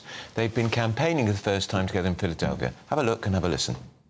Since the day that I announced my candidacy, I set out to find a partner who can help build this brighter future. A fighter for the middle class. A patriot who believes, as I do, in the extraordinary promise of America. Pennsylvania, I'm here today because I found such a leader. And I got to tell you, I can't wait to debate the guy. That is, if he's willing to get off the couch and show up. So. Right, well, let's talk now to Professor of International Politics, David Dunn, who is normally a staunch defender of the Democrats, I think. Are you, David? Correct me if I'm wrong. What do you make of this guy? Why has she picked him?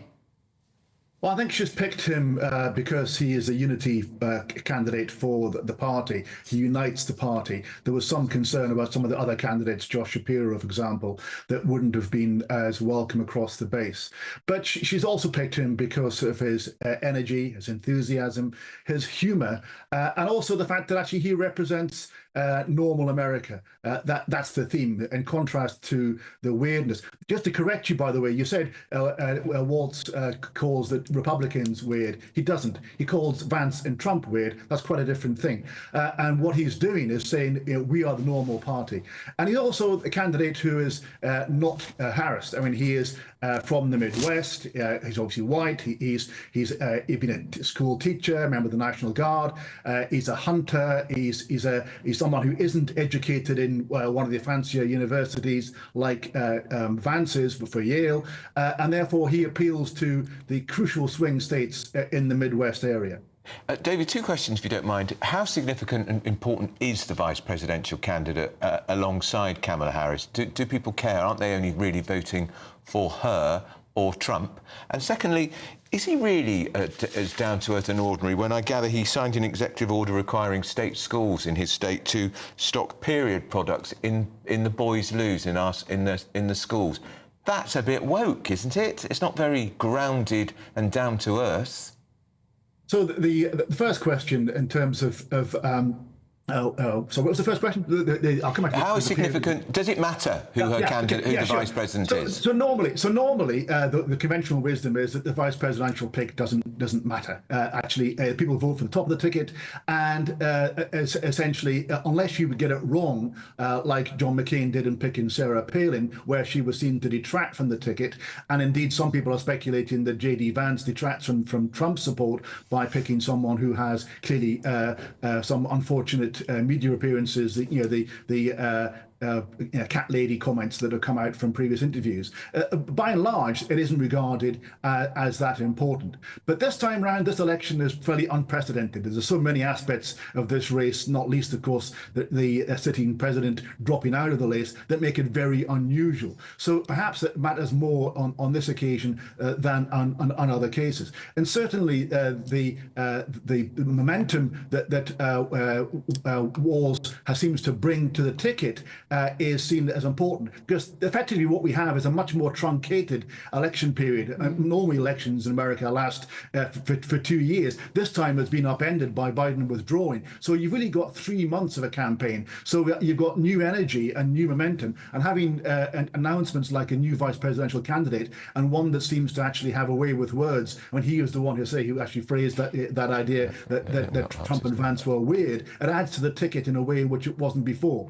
With regard to his record in Minnesota, he brought in such radical ideas as paid parental leave, free school meals for high school kids, which actually improves school attainment levels, and he is also someone who actually tried to did bring in a ban on assault rifles. Yes, he actually is progressive on things like free sanitary products in schools, and he is someone who has been a supporter of in the boys' toilets. I think it's I wouldn't call it progressive. I'd call it mad. Look, period products in toilets at schools, fantastic, marvellous. But he has fought for them to be in the boys' toilets. I mean, what's interesting, David, is that you've got absolute clear water between these two parties in America. We didn't kind of have that in this country. There was almost the one uni-party is what some commentators would describe British politics. You've got such clear water. You've got Waltz and Kamala Harris defending abortion rights. You've got Trump and Vance very much not doing so. You've got all of the trans issue and Biden, Biden, I'm saying, still we forget he's not there anymore. But Harris, very much in terms of the child should decide and taking decisions away from the parents. I mean, in terms of this distinction between the two parties, can you remember a time when there was such clear water between them?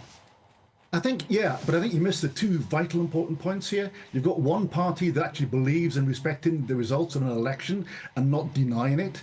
And that's a crucial thing for the future of all democracy. The way democracy works is that actually the process is more important than the result. And here you have two candidates, in Trump and Vance, who actually say we would overturn that. We don't agree with the results of the election. That's fundamentally a change. We haven't seen that in 250 years in America. And we have another crucial difference whereby there's been a foreign policy consensus in America since 1941 to support European security and be a force for stability and alliances in the world. And what you have in Vance and Trump is someone who actually are prepared to abandon Ukraine and possibly abandon NATO. They are more important than actually what products are in the high schools in Minnesota, I think, actually. Perhaps surprisingly, Kamala Harris's popularity rating is no different than Biden's was, is it?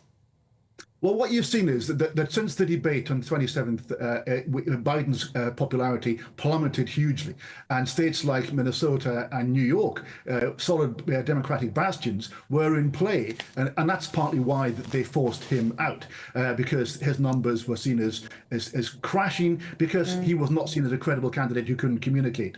And what you've seen since then is that the Democratic Party's support has actually stabilized and crept up to the point whereby the election is now back to where it was previously, which is a knife edge. And as a consequence of that, it really is all to play for in the next 3 months.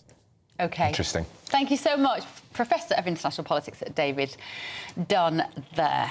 The Vice President choice also, he supported legalising recreational marijuana. Yeah. That will not be popular with Republicans, I'm telling you. Massive difference between the two parties now. Right, up next, we had COVID, we had the European war, and now protests on Britain's streets. And how on earth do we stop children from worrying about their future and just let them be kids? This is Britain's Newsroom. We're going to be talking to a psychologist in just a moment.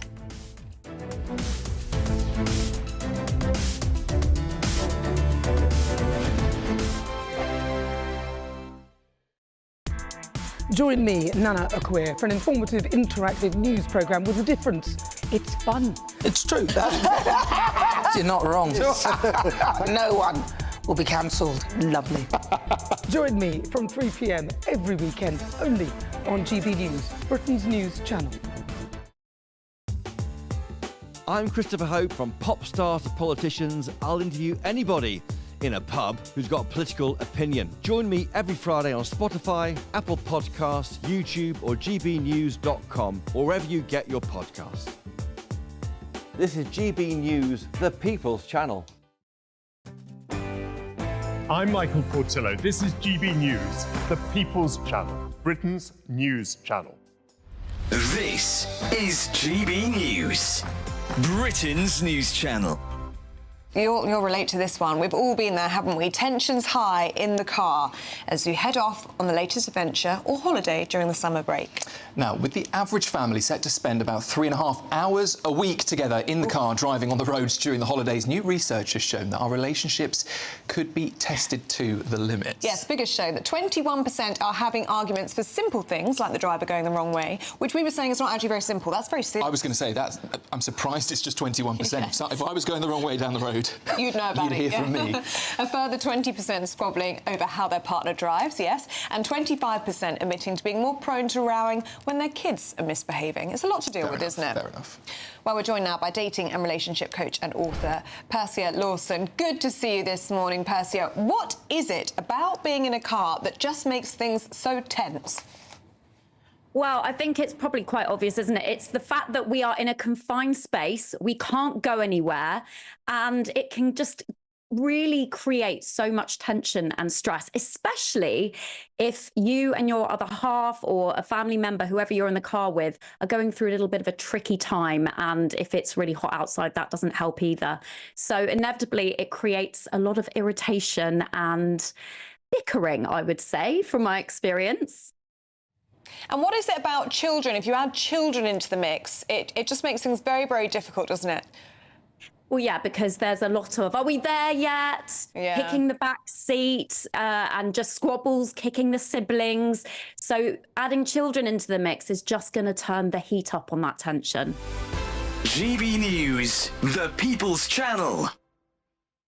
If you want your news to be straight talking... This is a nightmare for the Conservatives again. Down to earth. It's not just Nottingham where this is happening, is it? And most importantly, honest. Hard-working, middle-class taxpayers, they'll get the book thrown at them. Then catch me, Martin Daubney, Monday to Friday, 3 till 6 p.m. on GB News, Britain's news channel.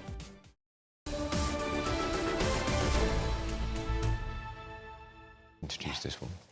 10:50. It is 10:50, Britain's News and with GB News. It's been a tough week of news with the ongoing protests throughout the nation. Many of our children, who spend most of their days online, have been exposed to violent footage of disorder on their devices. So, how do we let kids be kids and stop them worrying about the world that they live in? Well, joining us now is psychologist and children's author, Dr. Pam Spur. Good morning, Pam. Always lovely to see you. We were reflecting on this morning and before we came on air, and when you actually stop to think about it, since spring 2020 we've given children an unleavened diet of things to be frightened of, and we as adults might be able to rationalise them, but how do we talk to kids about danger? Well, you're absolutely right. Throughout their child's childhood, parents will face many, even personal challenges, like discussing questions about the loss of a grandparent or the loss of the family pet. It's no different when they get wind of horrific news stories. What's crucial as a starting point is your own anxiety and managing it. I saw one woman who was laying flowers in Southport who was literally a basket case, so upset that she had a daughter age 5 who was going to holiday camps, and she was terrified for her daughter. And if you don't think about the fact that your own anxiety will be transferred to your child because they are emotional sponges. So the starting point is working with your own anxiety. And may I please take this moment to offer my deepest condolences to the families of Alice and Elsie and Bibi. So the starting point is managing your own anxiety. And even if you take care with, say, turning off the news when your child comes into the room or turning off the car radio, they will, as you rightly say, Bev, see things online, even young children. So first off, you have to work with the age of your child. What you say to a 5-year-old would be very different to say what you say to a 12-year-old. With a 5-year-old, you use concrete, short, clear sentences. Things like, there are very angry people in this world and they do bad things, but we're very lucky. That's not the people we know. We don't know people like that. And then say to them, next, you can always ask me any questions you want. Because suddenly, you'll find at bath time, a child will be asking a question or breakfast, whatever. They need to know they can ask you at any time. That's so interesting. Sorry, Pam, go on. Well, let them know that their own anxiety and worries is quite natural, but that those feelings pass. You don't want to tell them, oh, you're being a silly girl. That's not gonna happen here. Don't worry about it. You need to say, I totally understand why you're worried, but your worried feelings will pass, and you are safe here in our home. And what were you going to say, Bev? I was just going to say, I was interested that you raised that issue of the parent effectively still behaving like a child. And if we do that and we don't control our own emotions, then the kids will pick up on that. And yet we're being told all the time, be honest with your kids, tell them exactly how you feel. It's a fine line, isn't it? It's a very fine line, and I do not advocate telling your children, particularly younger children, how you feel all the time, because otherwise you make your whole life about, oh my gosh, my feeling's this, my feeling that. Children need to just learn that they can get on and that we all have a bit of resilience. So, as I said, it's important that you can acknowledge their feelings, but let them know those feelings pass. They won't be worried in the next few days. Right now they feel that way, but they are safe. Okay, thank you, Pam. I'm so sorry we've run out of time. That's a perfect bit to end on it. You are safe. Right, up next, 6,000 police officers are ready to be deployed as there are protests expected to take place later today. Here's the weather. A brighter outlook with Box Solar, sponsors of weather on GB News. Good morning. Welcome to your latest weather update from the Met Office here on GB News. It's a day of sunshine and showers. Some places won't see too many showers. Others, particularly Western Scotland, we'll see lots of them. That's where the low pressure is. You can see the swirl here. Very wet day, basically, across the Highlands. The closer you are to the low, the more showers you'll see. So they'll be on and off through the day for Northern Ireland, northwest England. Further south, the showers a bit more scattered, so longer, drier spells, particularly this afternoon over the Midlands and Wales. Some decent spells of sunshine here. Not many showers at all across southern and eastern England. Generally a dry day and a fresher feel as well. Could still get to 22, 23. Further north, temperatures mostly in the high teens. And feeling cool with a pretty brisk wind. That will chug the showers along quite a bit here across parts of the northwest, whereas further south, well, we might see a shower zipping through, but generally it's a fine day and a fine evening as well. A few more showers across northern England, but even here I suspect by this evening the showers fading, as they should across Northern Ireland. We'll keep the showers going across western Scotland, but again to the east, still some fine weather to be had through the evening time. Plenty of sunshine likely here. Staying fairly blustery and showery across the Northern Isles through this evening. Elsewhere, many places becoming dry with lengthy clear spells, but notice the cloud gathering down to the southwest. It's going to mix things up a little bit for Thursday. The cloud increasing for Wales and southwest England. Things turning a bit damp here by Thursday morning. Quite a warm night as well as that cloud moves in. Temperatures holding up at 14 or 15, 12 to 13 elsewhere. So for tomorrow, perhaps a bright sunny start across eastern Scotland, much of central and eastern England, but a different day for Wales, southwest England. Grey, rain and drizzle on and off, particularly over hills and around coasts. Some of that rain at times coming into Northern Ireland and eventually southern Scotland, but generally a drier day over the Highlands. Again, parts of eastern England staying fine all day, and here the top temperatures of 24 degrees. Bye for now. That warm feeling inside from Boxed Boilers, sponsors of weather on GB News.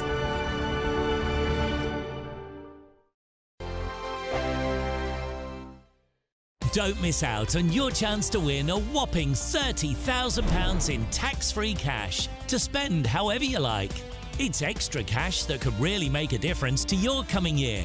You could find yourself on that holiday you've always wanted to take, buy that treat that always seemed out of reach, or just send some of those day-to-day financial stresses packing. £30,000 could be yours. For another chance to win £30,000 in tax-free cash, text CASH to 63232. Text costs £2 plus one standard network rate message. You can enter online at gbnews.com/win. Entries cost £2. Or post your name and number to GB07, PO Box 8690, Derby DE1 9TT. UK only. Entrance must be 18 or over. Lines close at 5 p.m. on the 30th of August. Please check the closing time if listening or watching on demand. Good luck. Good afternoon, Britain. Your lunchtime update on the stories that matter across the UK.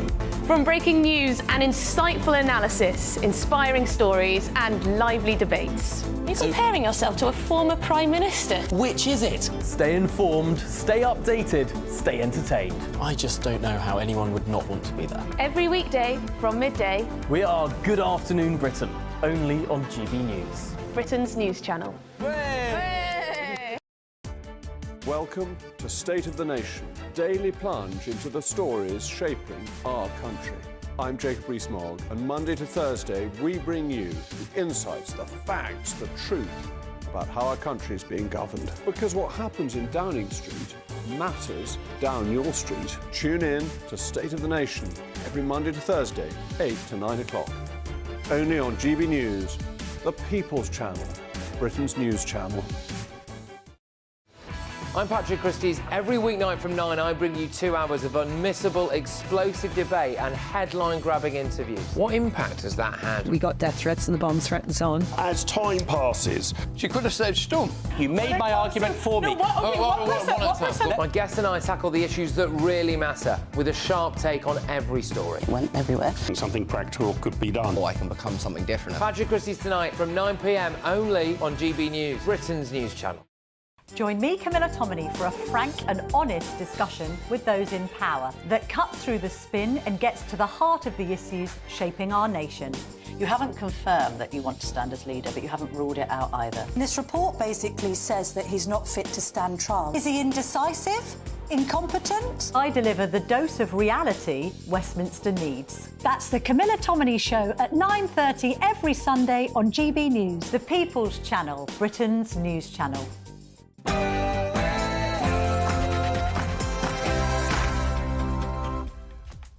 Good morning, 11 a.m. on Wednesday, the 7th of August, live across the UK. This is Britain's Newsroom with Andrew Pearce and Bev Turner. Thanks for joining us. Police prepared for riots. 6,000 police officers are on standby. Apparently, there are going to be more than 30 protests later today.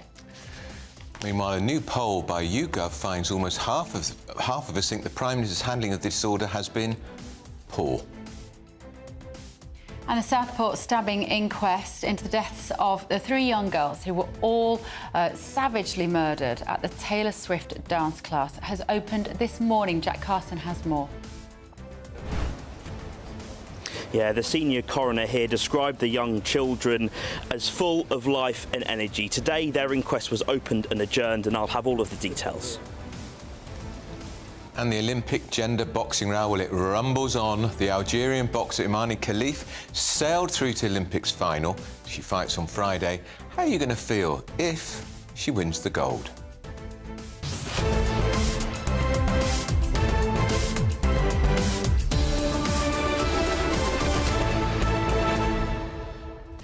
Rumbles on? Did you just make that up, Andrew? That was like a boxing metaphor. Do you remember the rumble in the jungle at Muhammad Ali and Ken Norton? Yeah, Ken Norton? Wasn't it Ken Norton, or was it... No, hang on. Or was it George Foreman? And George Foreman. That's right, that's right. Well, who's still around. He promotes those... Grills? Yeah. Right, well, I bought me one of those. Let us know your thoughts this morning. gbnews.com/your say. First, though, here's the very latest news with Sam Francis.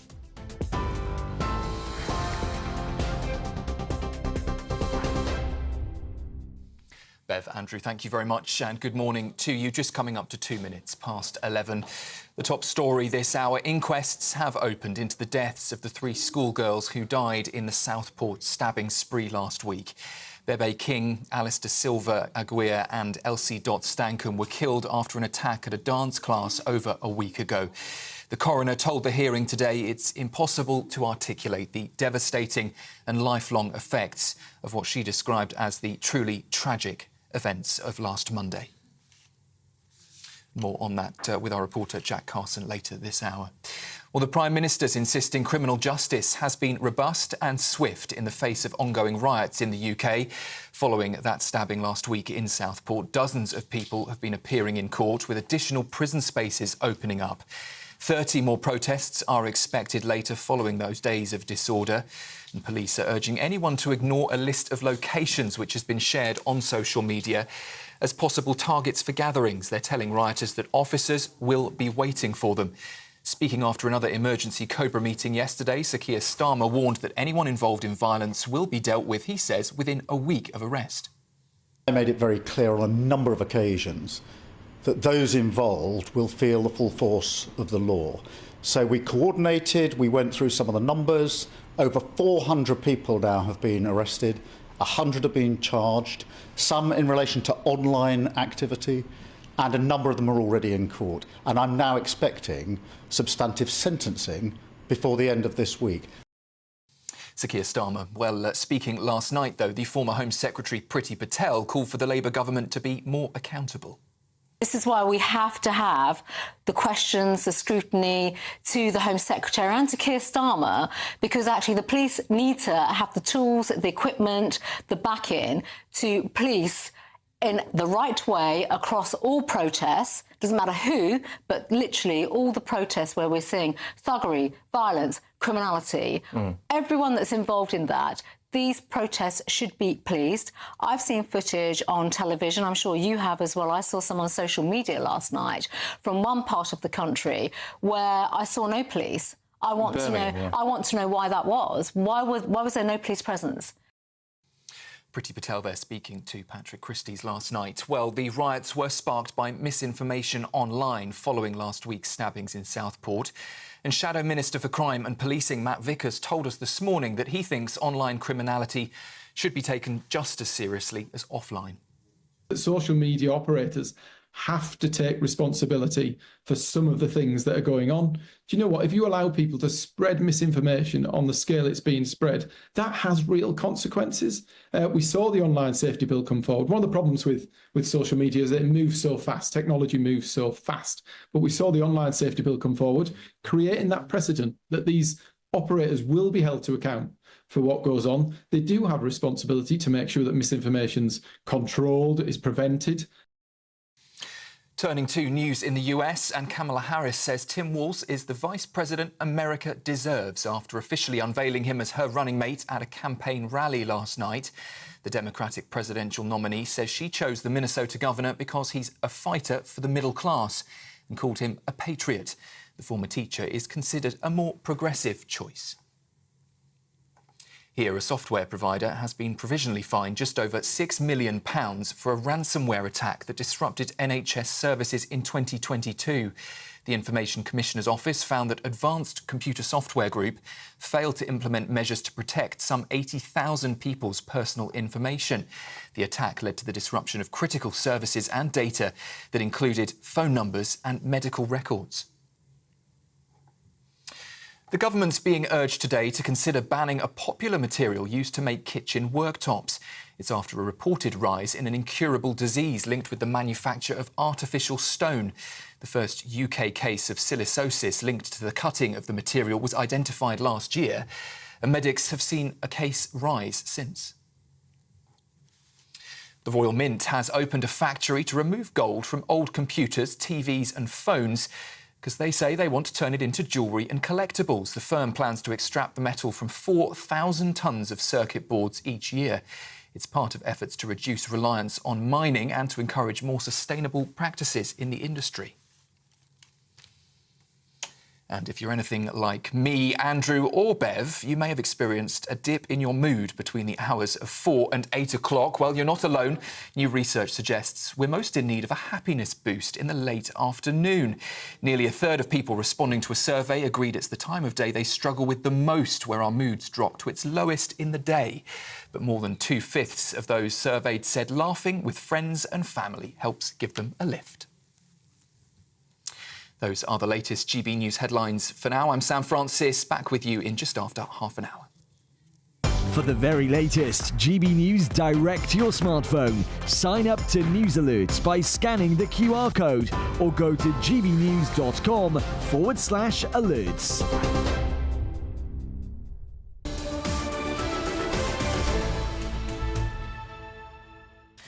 Oh, welcome back to Britain's Newsroom, live across the UK. Andrew did a little harumph. Yeah. Looking for the emails.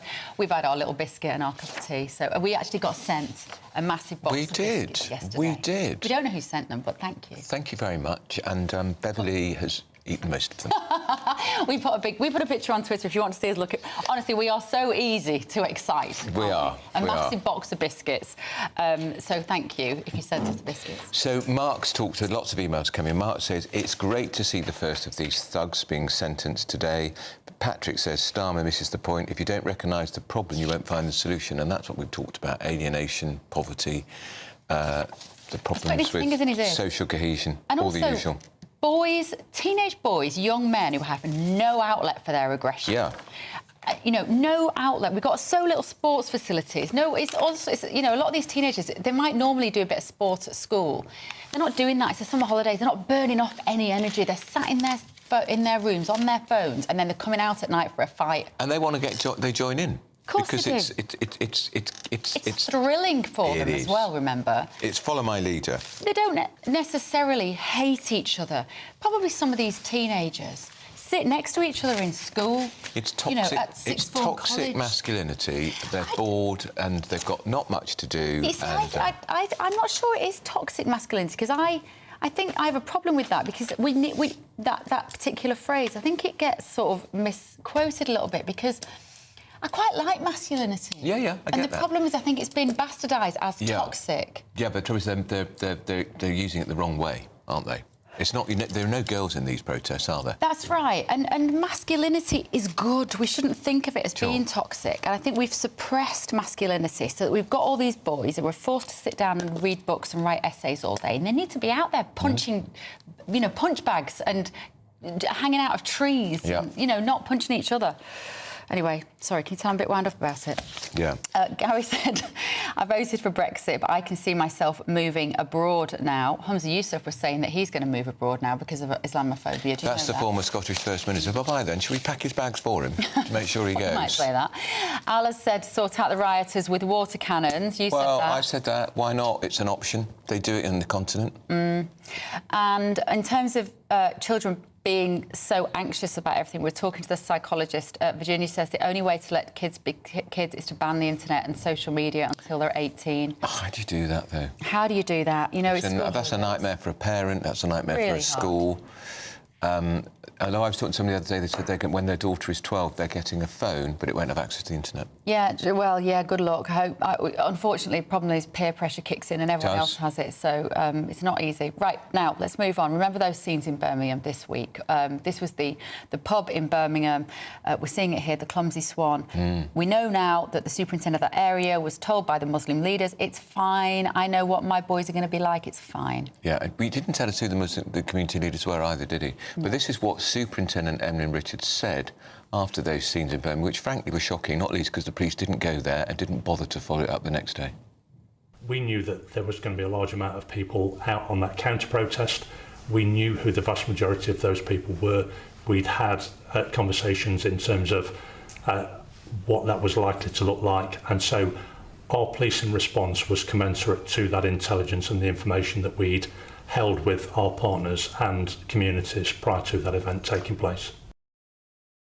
Right then. Yeah, commensurate with. They got it completely wrong because the landlady said they had to barricade the regulars' families there for a karaoke night inside the pub. The roundabout was like a lawless zone as those young men were driving those cars at high speed round and round the roundabout. No police presence at all, and what I found astonishing, Bev, no follow-up the next day. Now we know why. Because they'd had a chat to the leaders of the communities. Whoever and they said, are. Don't worry, it will be peaceful. Let's talk now to former police officer Graham Whetone, who joins us now, and also author. Morning, Graham. It's good, isn't it, that police have contacts with these communities. We complain too much that we don't have community policing. But did that sound a bit like a get-out there for that particular superintendent to say, well, we knew they were going to be all right, so we just let them get on with it? Yeah, morning both. I agree, it wasn't a great look. I found it astonishing listening to that. And it is great we have community contacts. It is great you build relationships, trust, confidence, etc. We all want that. And listening to the community leaders, they reassure you that they, you know, it's going to be peaceful, we're going to be there, we're going to manage it. Even if it's a big if, even if you accept that, and you almost want to go with it, I would still be tempted to have put a police unit there just to basically support the community leaders in their efforts. We won't step in. It's up to you, but we just need to be here to monitor, observe. But even if you don't then do that, as soon as you see these images, they were reported live. There was a news team there reporting live. They had to leave the area. As soon as you see those images, and police stations have news outlets on most times, the ops rooms have them on. But as soon as you're getting information, this is happening, you then have to deploy at that time of night. You don't wait and see what the community leaders come back to you to say. When you're seeing people like barricading in a pub, as you're showing, the images you're showing now, once you see those, and these were live on the TV news, I was watching it, I found it astonishing that literally within minutes there wasn't a marked police unit on scene or one of those senior officers that had these meetings turning up to find the person who they'd spoken to saying, what's going on then? I think we need to step in. Graham, I'm always curious by this expression community leaders because it's often used when we talk about relationship with the ethnic community. Do police have conversations with community leaders in the white community? Because who are they? And who are the leaders who are these community leaders in the Muslim community? I'm puzzled. They're mainly understandably faith or community groups. So in the old days they were called neighbourhood watches, but basically like residents associations. Community leaders is a label that's now used for all sorts of things, like residents associations, neighbourhood groups, local councillors groups. So they're the types of community leaders and obviously faith leaders as well. So across the whole spectrum of society, they will meet with all different members of society. But if they're the community leaders they're referring to, whether they're representative of some of the individuals we've seen out recently, I'm not convinced. What's a bit baffling, though, Graham, and I think Andrew raises a really good point, which is that in the Muslim community, a lot of their culture, their organisation, their galvanised sense of community is around the church, around their religion, it's around the mosque. If the sort of white, we have to step around the words here, the white British people down the road who are going out and causing trouble, they don't have that same representative because they don't have religion in the same way to unite them. So who speaks for those people in relation to the police? I think that's a challenge in identifying who you should speak to and who you should then liaise and negotiate with, because it is a challenge if there isn't either, as I said, like a neighbourhood watch group or a residents association or a local authority group you can speak to. And clearly there's differences in cultures and societies. Police is trying its best to speak to, identify the right people to not just talk to, but to listen to. Because even when you're policing these events, you do talk to a lot of people, and you get a lot of very, very different views. Some of them are justified. Others are just rhetoric or just anger. So there is a balance there. And Graham, just very briefly on this, with pressure of time, I'm afraid it goes back to what we're talking about all the time now about two-tier policing, because these conversations do go on with the Muslim community leaders, but there's no conversations, as far as I can see, going on with the white lads who are fed up, or the white families who are fed up. Nobody from the police is talking to them about their grievances, which is why it feels skewed. I get that. The issue around two tiers for me is that there's always been different levels of policing. To say that it's based on either preference or favouritism, for me, I haven't experienced that at all. There's no preference or favouritism. It's based on risk. There are some groups that within, say, the white community, and it's difficult to work around these labels as such. People like a label or putting people into a box. I think as a society, policing needs to talk to all sections of society. Not just some, and they are trying to do that. But again, it's identifying the right responsible people to speak to and listen to. That's the challenge. Yeah. All right. OK, thank you, Graham. Wet tone there from police officers. We've got Stephen Pound coming in a little later in the panel as a former MP who represented a very ethnically diverse community. We must ask him about this idea of the community leaders. Do you know what's missing from this whole debate, this whole week, everyone talking about this, is the concept of morality and what is the right way to behave and expectations of people in society. Do you know what I mean? I do. It's like we're just talking about punish them, it's about racism. Who is going to say, where's the Prime Minister saying, can we have a conversation about the right way to behave, please, and what is right and what is wrong anymore? Not just right and left, but right and wrong. I'm not hearing any Prime Minister or any politician talk about We that. never hear them talk about it. You know, right, moving on. Now, moving on, because the inquest into the deaths of those 3 little Southport girls has been opened, with the senior coroner telling the hearing it was, to quote, impossible to articulate the devastating lifelong effects of the truly tragic events. Well, let's talk to GB News reporter Jack Carson. Jack. Yeah, good morning to you both. The senior coroner, Julie Goulding, saying that these 3 young lives had been lost in such cruel and such horrific circumstances. It was a very short proceeding here this morning at the coroner's court, simply to open and adjourn and suspend the coronial investigation. Of course, that is because there are criminal proceedings now ongoing, and the senior coroner, Julie Goulding, saying that in order to provide those investigations to take place, in her words, unfettered, it was right to open the proceedings today and adjourn them until a later date. No members of the family were present here this morning, but we did hear the details from the coroner's officer around the circumstances, of course, in which these 3 young girls came to lose their lives. When it came to Elsie, we heard that she was identified by parts of her clothing and a recent photo. Her time of death was recorded at 13:53 at the dance studio.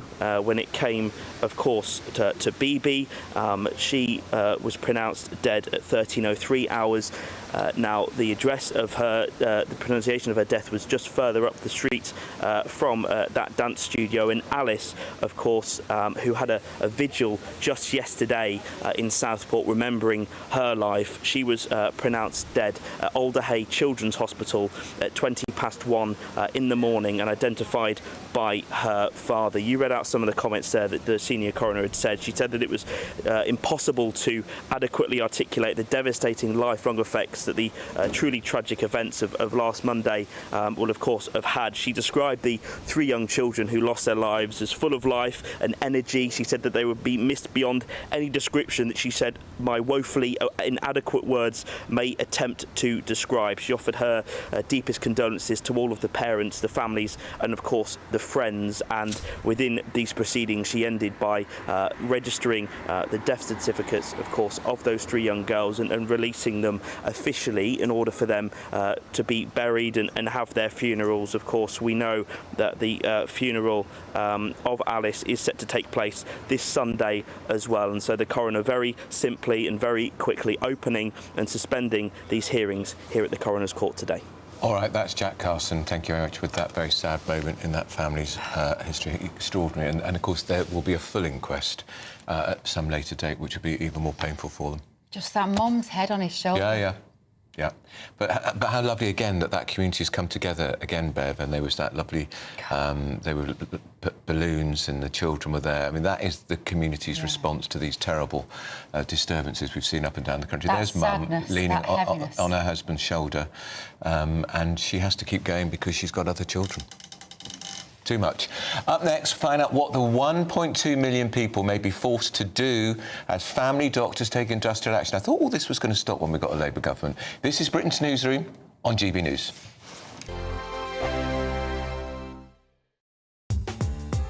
I'm Christopher Hope. From pop stars to politicians, I'll interview anybody in a pub who's got a political opinion. Join me every Friday on Spotify, Apple Podcasts, YouTube or gbnews.com, or wherever you get your podcasts. This is GB News, the People's Channel. I'm Stephen Dixon, and thanks for joining us on GB News, Britain's news channel. GB News Breakfast, every day from 6 a.m. Prince Harry also revealed that he wouldn't bring his wife Meghan Markle back to the UK over safety concerns. Let's talk to royal correspondent Michael Cole. Good morning, Stephen. Good morning, Ellie. I mean, they live in California. I'm not sure what the murder rate is there, but that's a more dangerous place than Britain's at any time of the day. And of course, he compromised his own safety when he said in his book, Spare, his autobiography, which was Ghost Britain, that he'd personally killed 25 Taliban when he was serving with the British Army in Afghanistan. Well, that painted a target for life on the back of himself and his family, which was a very unwise thing for him to do. The other thing which struck me, it was that he invoked the name of the late Queen, saying that he'd had several conversations with his grandmother, and she'd been very, very supportive in his battle. He sees himself, and it's the word he's used, as a dragon slayer against the popular press, the tabloid press, and he's continuing with that.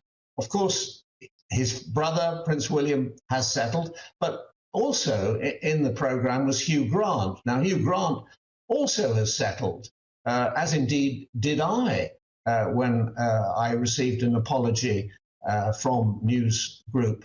I believe in a free and unfettered press. Newspapers are having a bad time at the moment, losing circulation, losing advertising. Young people don't read newspapers. And so I felt that the right thing to do was to settle.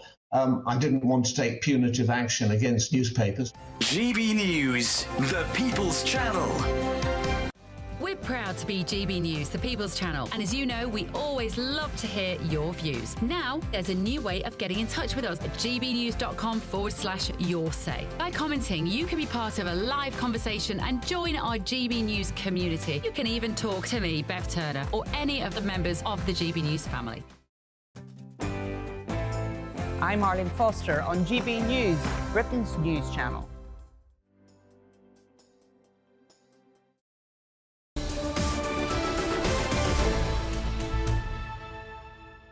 The panel is back, Mike Parry and Stephen Pound. Stephen, we were talking to the former police officer at the moment about this conversation, this extraordinary conversation that the big cop in Birmingham had with community leaders. And I said, who speaks to the community leaders on the other side, non-Muslims or non-Hindus? You were an MP, you would have had conversations with community leaders. Who are they? Well, believe you me, I can tell you one thing. They are self-styled, self-appointed people who claim, I am the community. Let me through, I'm your leader.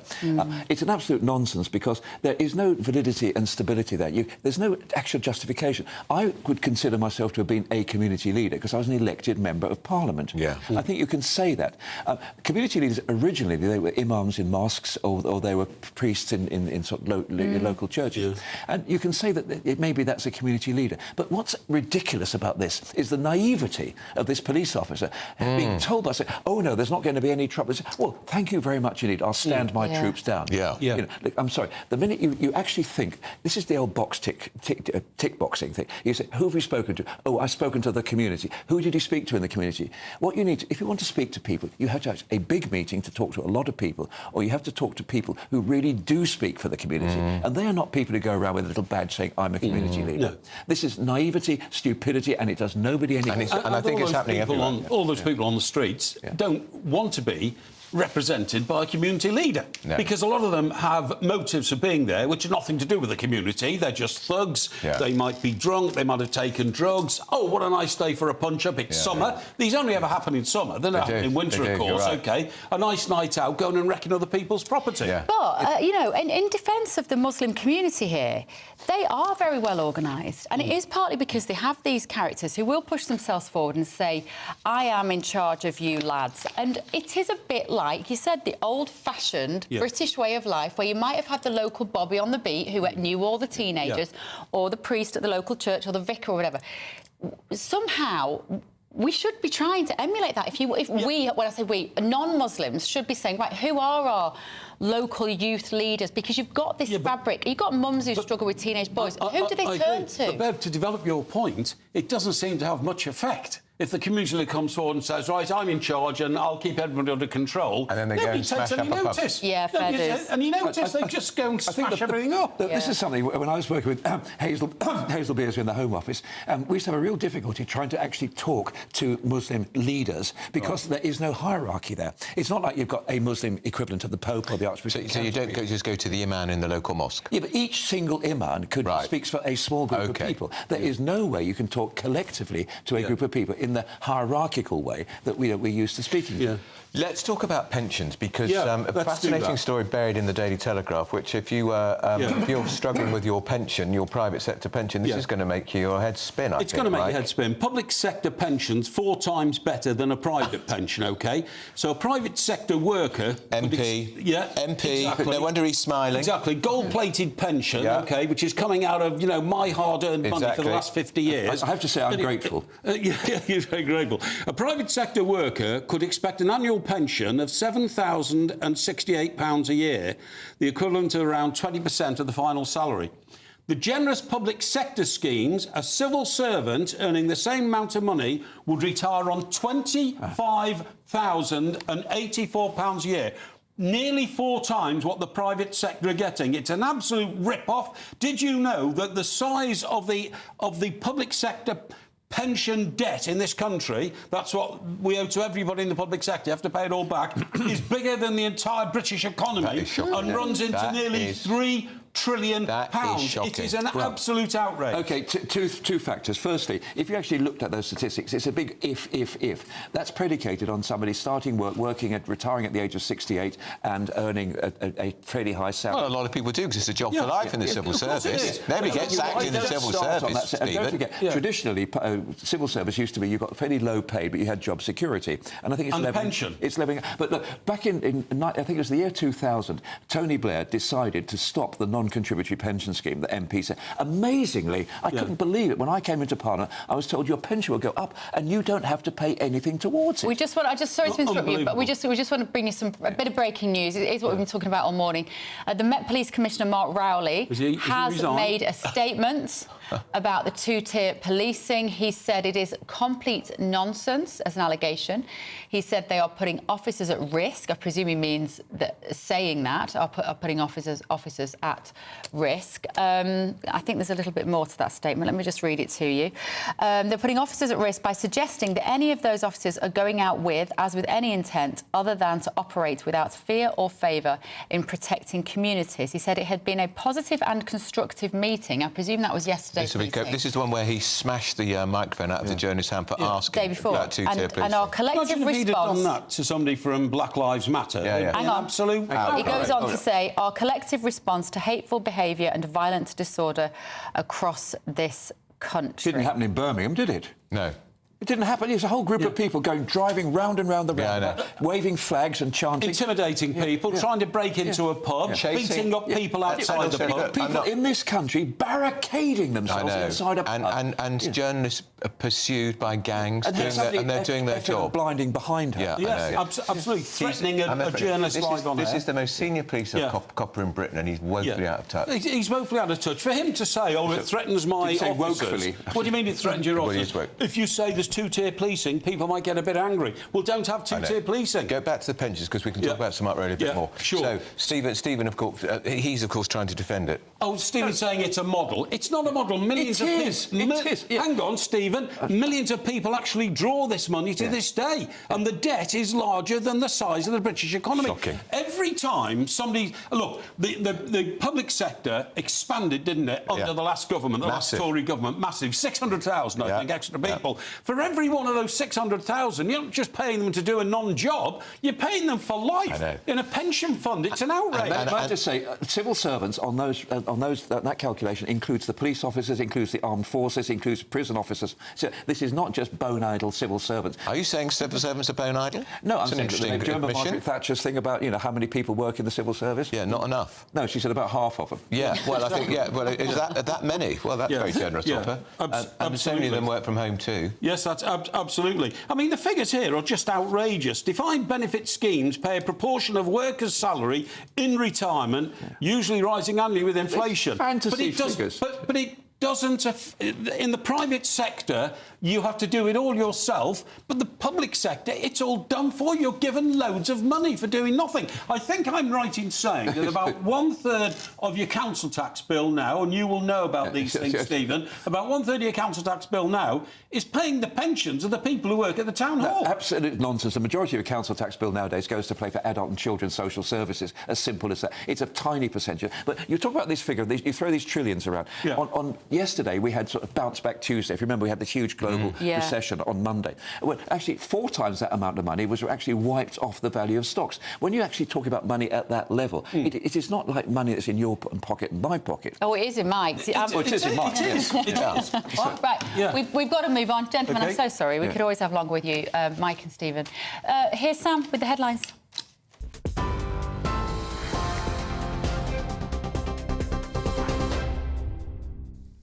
Very good morning to you, just after 11:30, and we'll start with a quick recap of that breaking line we've just heard regarding the Metropolitan Police Commissioner, Sir Mark Rowley. He has dismissed accusations of two-tier policing, calling them complete nonsense, and he said those comments endanger the lives of officers. Sir Mark stated in a comment just in the last few minutes, "We operate," he says, "independently under the law without fear or favour." That was addressing claims that some protests are policed more harshly than others, and the criticisms have come from figures including Nigel Farage and Elon Musk, who argued last week's disorder was handled more severely than if it had involved ethnic minorities. Plenty more on that from Andrew and Bev throughout the next hour.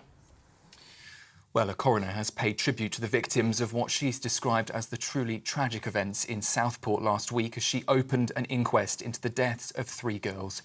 Bebe King, Alistair Silva-Aguirre and Elsie Dot Stankham were killed after an attack at a dance class over a week ago. The hearing was adjourned until criminal proceedings are complete. Meanwhile, more than 6,000 specialist police officers are gearing up for more than 30 potential rallies across the UK later. But the Prime Minister, Sir Keir Starmer, insists communities will be kept safe. He's also warning those involved in rioting could have sentences handed down within just a week of being arrested. More than 400 have so far been detained across England and Northern Ireland, according to police sources, with that number expected to rise in the coming days.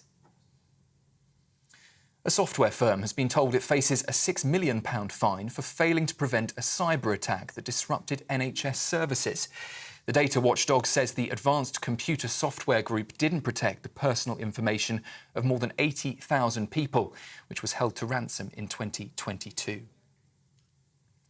In the US, meanwhile, presidential hopeful Kamala Harris has made her first campaign appearance alongside the man she's picked as her running mate for the election in November. Tim Walz will become vice president if Kamala Harris wins. The Minnesota governor repeated last night his attacks on their Republican rivals, calling them weird as hell. Fujitsu is holding its first ever meeting with a group of post office sub-postmasters this morning. Hundreds of branch managers were wrongfully convicted of fraud because of faults in Fujitsu's Horizon IT system, and the Japanese company's now under pressure to pay them compensation. Tens of thousands of women who've been through the menopause could be offered a new bone-strengthening drug on the NHS. The medicines watchdog claims abaloparatide can protect against osteoporosis. And ministers are being urged to consider banning a popular material that's used to make kitchen worktops after a rise in cases of an incurable disease that's linked with the manufacture of artificial stone. And finally, a quick update on news from Paris. Team GB are hoping for more success at the Games later after they added 4 medals to their haul at the Games last night. Josh Kerr won silver in the 1,500 metres, and there was also podium finishes in track cycling, in skateboarding and in boxing too. Well, those are the latest GB News headlines for now. I'm Sam Francis. Much more in half an hour. For the very latest GB News direct to your smartphone, sign up to News Alerts by scanning the QR code or go to gbnews.com/alerts.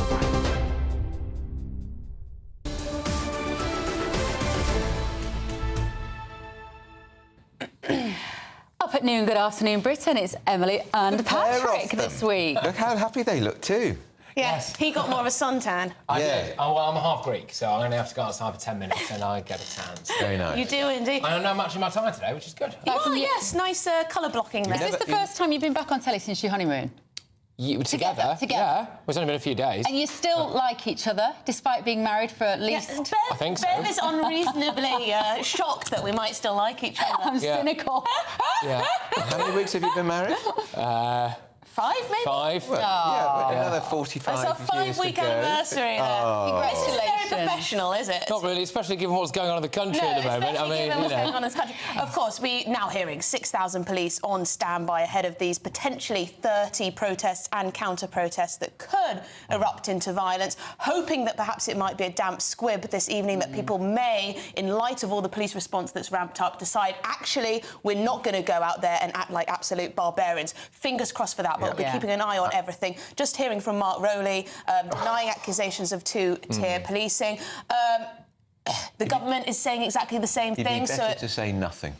Perhaps he would be better to say nothing. Nobody believes a word of it. Well, it's difficult for him to do that because we're going to be playing a clip of a police officer in the West Midlands who appears to confirm two-tier policing. I'm sure you've done that. We've heard it, yeah. So we're talking about that. Also, I think it's perfectly reasonable to ask whether or not Yvette Cooper has lost control and actually is working hard enough on this at the moment. She was really held to account on whether or not she'd been in communication with top police chiefs. So we'll be talking about all of that. There's another big story, actually. There's lots of slipping under the radar at the moment because of all this carnage, right? So another big story is there's Operation Scatter, which I think is incredibly tone-deaf, given what's going on at the moment, to scatter the asylum seekers around the country. But also, as well, this idea now that Labour is looking set to scrap the plans that people who are terrorists or violent offenders can't be on the social housing waiting list. So you could have a double whammy there, really, of, houses being bought up for asylum seekers and also social housing. And again, this isn't going to affect the political class. No. It's going to affect people who already may well feel deprived, may feel disrespected already. People on the housing waiting list. There are tens of thousands on the housing waiting list in London, Birmingham, Manchester. Yeah.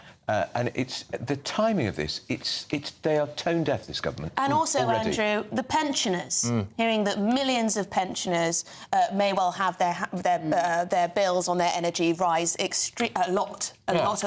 Hopefully we have a peaceful evening tonight. I did go on Twitter last night and said, don't go out, watch Patrick Christie's on the telly instead. Yes. You're much less likely to get arrested. Absolutely. And then I heard Keir Starmer bragging about people getting arrested for putting things online, but... Well, I think it will be all right. Possibility of getting arrested if you sat in your lounge in this country. Yeah, I mean, look, just while you're saying that, we hope that nothing kicks off tonight. I am going to be on air 9 to 11 p.m. and, if things do, we'll obviously bring that to you. So, it could be a lively show, if that's the right term, but we'll be keeping you abreast of everything. We're doing a great job this week. Right, thank you, guys. OK, still to come. Yeah. So Mark Rowley, the top dog at the Metropolitan Police, has slammed any accusations of two-tier policing, calling it complete nonsense. Of course he would say that, wouldn't he? This is Britain's Newsroom on GB News.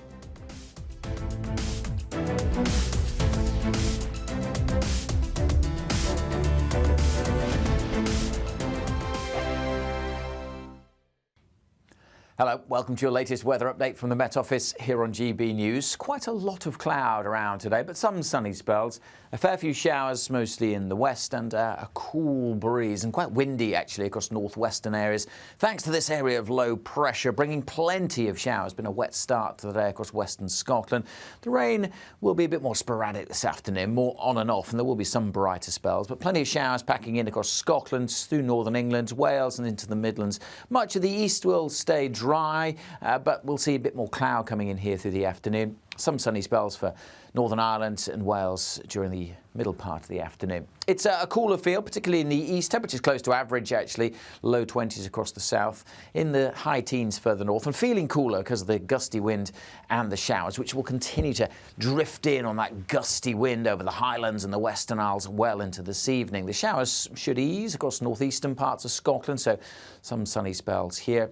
And not too many showers to end the day for Northern Ireland and Northern England as well. So decent chance here that it will be quite dry.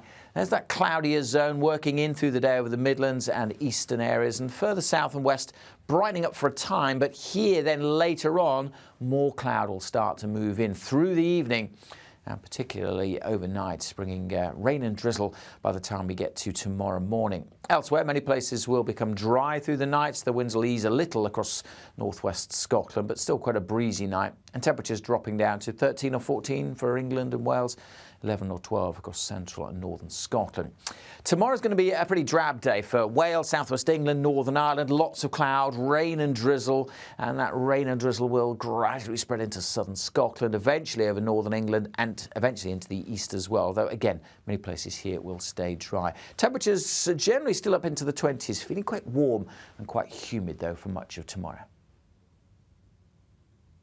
Hi there, I'm Michelle Dewberry, and I'm going to take a second to tell you all about my show, Dubes & Co. We start off with the issues of the day. We then bring in both sides of the argument. We get rid of the disrespect, and then you throw me into the mix. And trust me, I'll tell it exactly how it is. And then, of course, the magic ingredient, you at home. We mix it all together, and what have we got? In my opinion, the best debate show in town. Monday to Friday, 6 till 7 on GB News, Britain's news channel. Good afternoon, Britain. Your lunchtime update on the stories that matter across the UK. From breaking news and insightful analysis, inspiring stories and lively debates. You're comparing yourself to a former Prime Minister. Which is it? Stay informed, stay updated, stay entertained. I just don't know how anyone would not want to be there. Every weekday from midday. We are Good Afternoon Britain, only on GB News. Britain's news channel.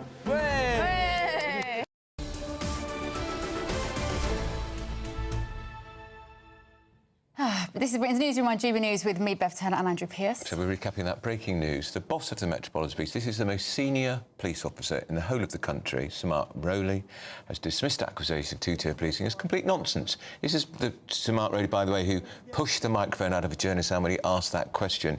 He says these comments endanger officers and stated, we operate independently under law without fear or favour.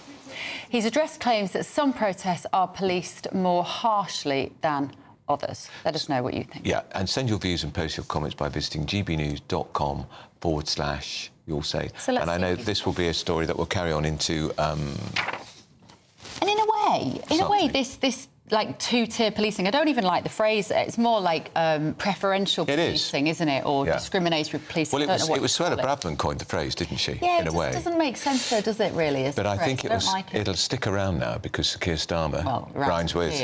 Two-tier Keir. Two-tier Keir is going to stick, isn't it? It is. David has said, so why didn't our police, our politicians, our Prime Minister behave the same way with previous ethnic violent incidents as with our white English in our Christian England? Behave the same with previous ethnic... I can't think of any examples you might mean there, David. Grant has said this situation that happened in Birmingham is deplorable, but there will be situations in cities around the country every weekend where doors will get closed at some point to either keep people out or keep people safe. So after this section of riots is done, maybe there should be conversations about how people behave on nights out in general too. That's kind of what I'm saying, Grant. There's a complete absence in public discourse about expectations of behaviour and morality. And where's the... we've talked a lot about Muslim community leaders. Where's the church? Where's the Archbishop of Canterbury? Has he said anything? Has he spoken out? Our great spiritual leader, the leader of the Anglican community around the world. He's not the leader of the church, and that's the king. But have we heard him? If we have, forgive me, I missed it. We haven't heard an awful lot from the Conservatives. Where have they gone? If you've seen them in action anywhere, only Priti Patel talking with Patrick last night is the closest we've come to hearing from any senior politicians. I saw Robert Jenrick, who is running for Tory leadership, and I asked him today, would he like to come on GB News next week to talk about it? And he said he would. So hopefully we'll talk to him. Excellent. John says, thank you for the best, astute and knowledgeable show. You're welcome, John.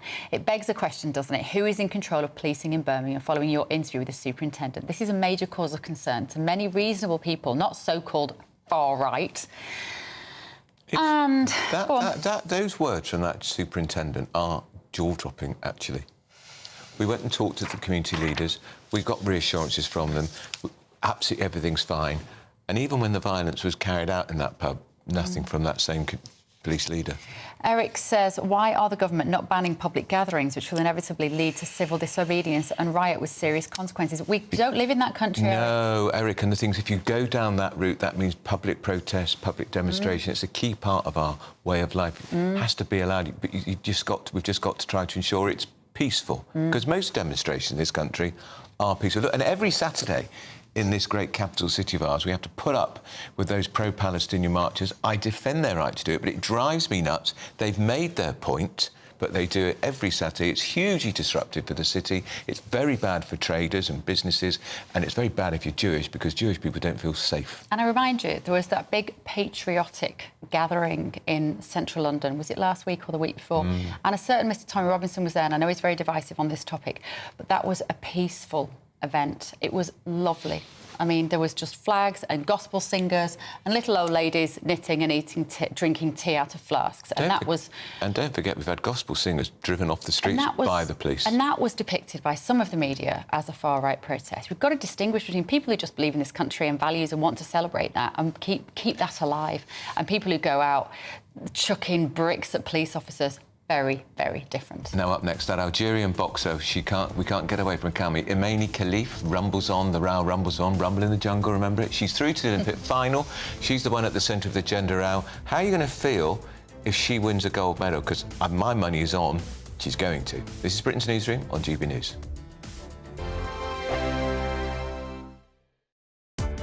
Welcome to State of the Nation, daily plunge into the stories shaping our country. I'm Jacob Rees-Mogg, and Monday to Thursday we bring you the insights, the facts, the truth about how our country is being governed. Because what happens in Downing Street matters down your street. Tune in to State of the Nation every Monday to Thursday, 8 to 9 o'clock. Only on GB News, the People's Channel, Britain's news channel. Sunday with Michael Portillo from 11, only on GB News. Karen Stevenson was born in Stoke-on-Trent and read music at Trinity College, Cambridge. She's played cello with many of the world's great orchestras under the batons of some of the most renowned conductors, and she joins me now to discuss her career and the importance of music in education. Tell me about that. What is your role at the Philharmonia? My role at the Philharmonia is number 2 cello. I've been there for about 15 years. Sometimes I play number 1 cello as well, which is a great opportunity for me. Well, it's interesting you say that, because I often think what a very difficult life it is to be a professional musician. I make a living out of it. It is definitely possible. Yeah, we don't really like it when we get into a taxi and someone says, "What's your day job?" Because we work really hard. I was kind of making the opposite point. Not that you'd also have a day job. I think the perfection that is required for a professional musician is extraordinary. On the whole, we are intolerant of mistakes in classical music. Yes, we are. And I just wondered whether you don't become very frustrated with a world in which everything else is imperfect. You are only as good as your last concert, Michael. That's how it feels. It is a lot of pressure. Sometimes we will say, OK, a pint for every wrong note or something, but depending on the piece of music, that could be quite dangerous. How many hours a day do you have to practice? You have to practice much more when you're younger, I think, when you're learning. I think this is really important. And when you're at music college, I'm a busy, I'm travelling, I have a family. I can't practice as much as I used to, so you have to rely on your experience. What I really wanted to say is that there's been a lot of fear-mongering about classical music being in decline and it not being relevant, and I really wanted to say that I don't think that's the case. Our audiences have increased. They're the highest they've been in 10 years. The People's Channel. Good afternoon, Britain. Your lunchtime update on the stories that matter across the UK. From breaking news and insightful analysis, inspiring stories and lively debates. You're comparing yourself to a former Prime Minister. Which is it? Stay informed, stay updated, stay entertained. I just don't know how anyone would not want to be there. Every weekday from midday. We are Good Afternoon Britain, only on GB News. Britain's news channel.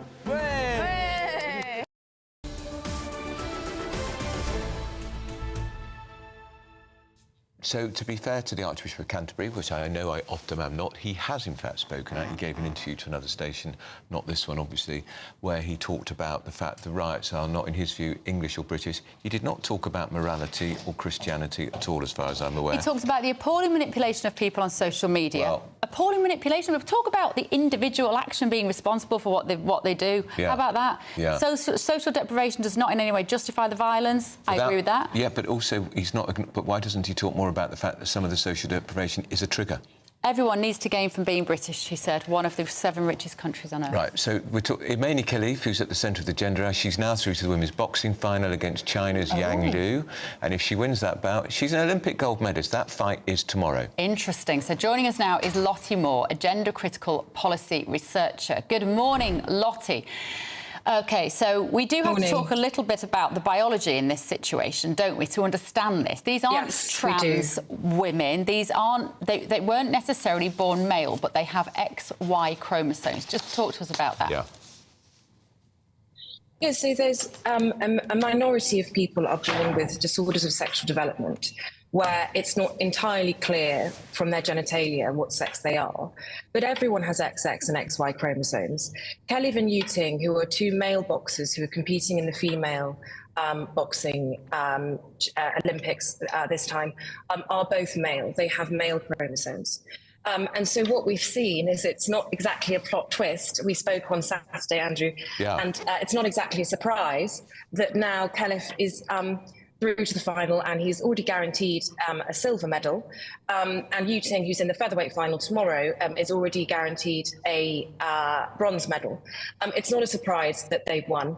And I think Paris Olympics will go down as the year that male violence against women became a sport, which in 2024 is depressing. They would say, look, they were born women, brought up women, compete as women, and have competed as women successfully until last year when they were banned by the international, by a different boxing federation. Yeah, IBA. They would say that, but a piece of paper does not decide your sex. Sex is immutable. It is determined in the uterus. It is not. Sorry, not in the uterus. In utero, it is not. It doesn't matter what you say you are. Sport is played by bodies, not identities, and both of these people are male. So I love your strong position on this, Lottie. I applaud it enormously because we don't have enough of that around this debate.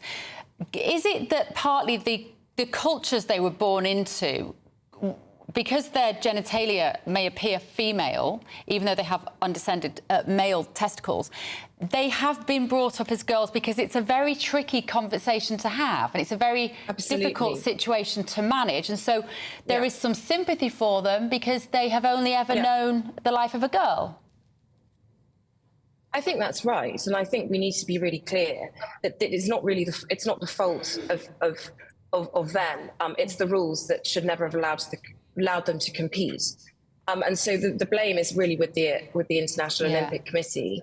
And I think that the buck stops with them. And so I completely agree. There are many victims in this situation. Yeah. OK, we've run out of time, Lottie, but we'd love you to talk to us after these finals, maybe tomorrow. We are done for the day. Britain's Good Afternoon Britain is next with Patrick and Emily. See you tomorrow. Yes, well, coming up, we've just heard the Met Police Chief respond to accusations of 2-tier policing. He's called it all absolute nonsense, and it's putting police officers at risk. We've got a lot more coming up after your weather. A brighter outlook with Box Solar, sponsors of weather on GB News. Good morning. Welcome to your latest weather update from the Met Office here on GB News. It's a day of sunshine and showers. Some places won't see too many showers. Others, particularly Western Scotland, we'll see lots of them. That's where the low pressure is. You can see the swirl here. Very wet day, basically, across the Highlands. The closer you are to the low, the more showers you'll see. So they'll be on and off through the day for Northern Ireland, northwest England. Further south, the showers a bit more scattered, so longer, drier spells, particularly this afternoon over the Midlands and Wales. Some decent spells of sunshine here. Not many showers at all across southern and eastern England. Generally a dry day and a fresher feel as well. Could still get to 22, 23. Further north, temperatures mostly in the high teens and feeling cool with a pretty brisk wind. That will chug the showers along quite a bit here across parts of the northwest, whereas further south, well, we might see a shower zipping through, but generally it's a fine day and a fine evening as well. A few more showers across northern England, but even here I suspect by this evening the showers fading, as they should across Northern Ireland. We'll keep the showers going across western Scotland, but again to the east, still some fine weather to be had through the evening time. Plenty of sunshine likely here. Staying fairly blustery and showery across the Northern Isles through this evening. Elsewhere, many places becoming dry with lengthy clear spells, but notice the cloud gathering down to the southwest. It's going to mix things up a little bit for Thursday. The cloud increasing for Wales and southwest England. Things turning a bit damp here by Thursday morning. Quite a warm night as well as that cloud moves in. Temperatures holding up at 14 or 15, 12 to 13 elsewhere. So for tomorrow, perhaps a bright sunny start across eastern Scotland, much of central and eastern England, but a different day for Wales, southwest England. Grey, rain and drizzle on and off, particularly over hills and around coasts. Some of that rain at times coming into Northern Ireland and eventually southern Scotland, but generally a drier day over the Highlands. Again, parts of eastern England staying fine all day, and here the top temperatures of 24 degrees. Bye for now. That warm feeling inside from Boxed Boilers, sponsors of weather on GB News.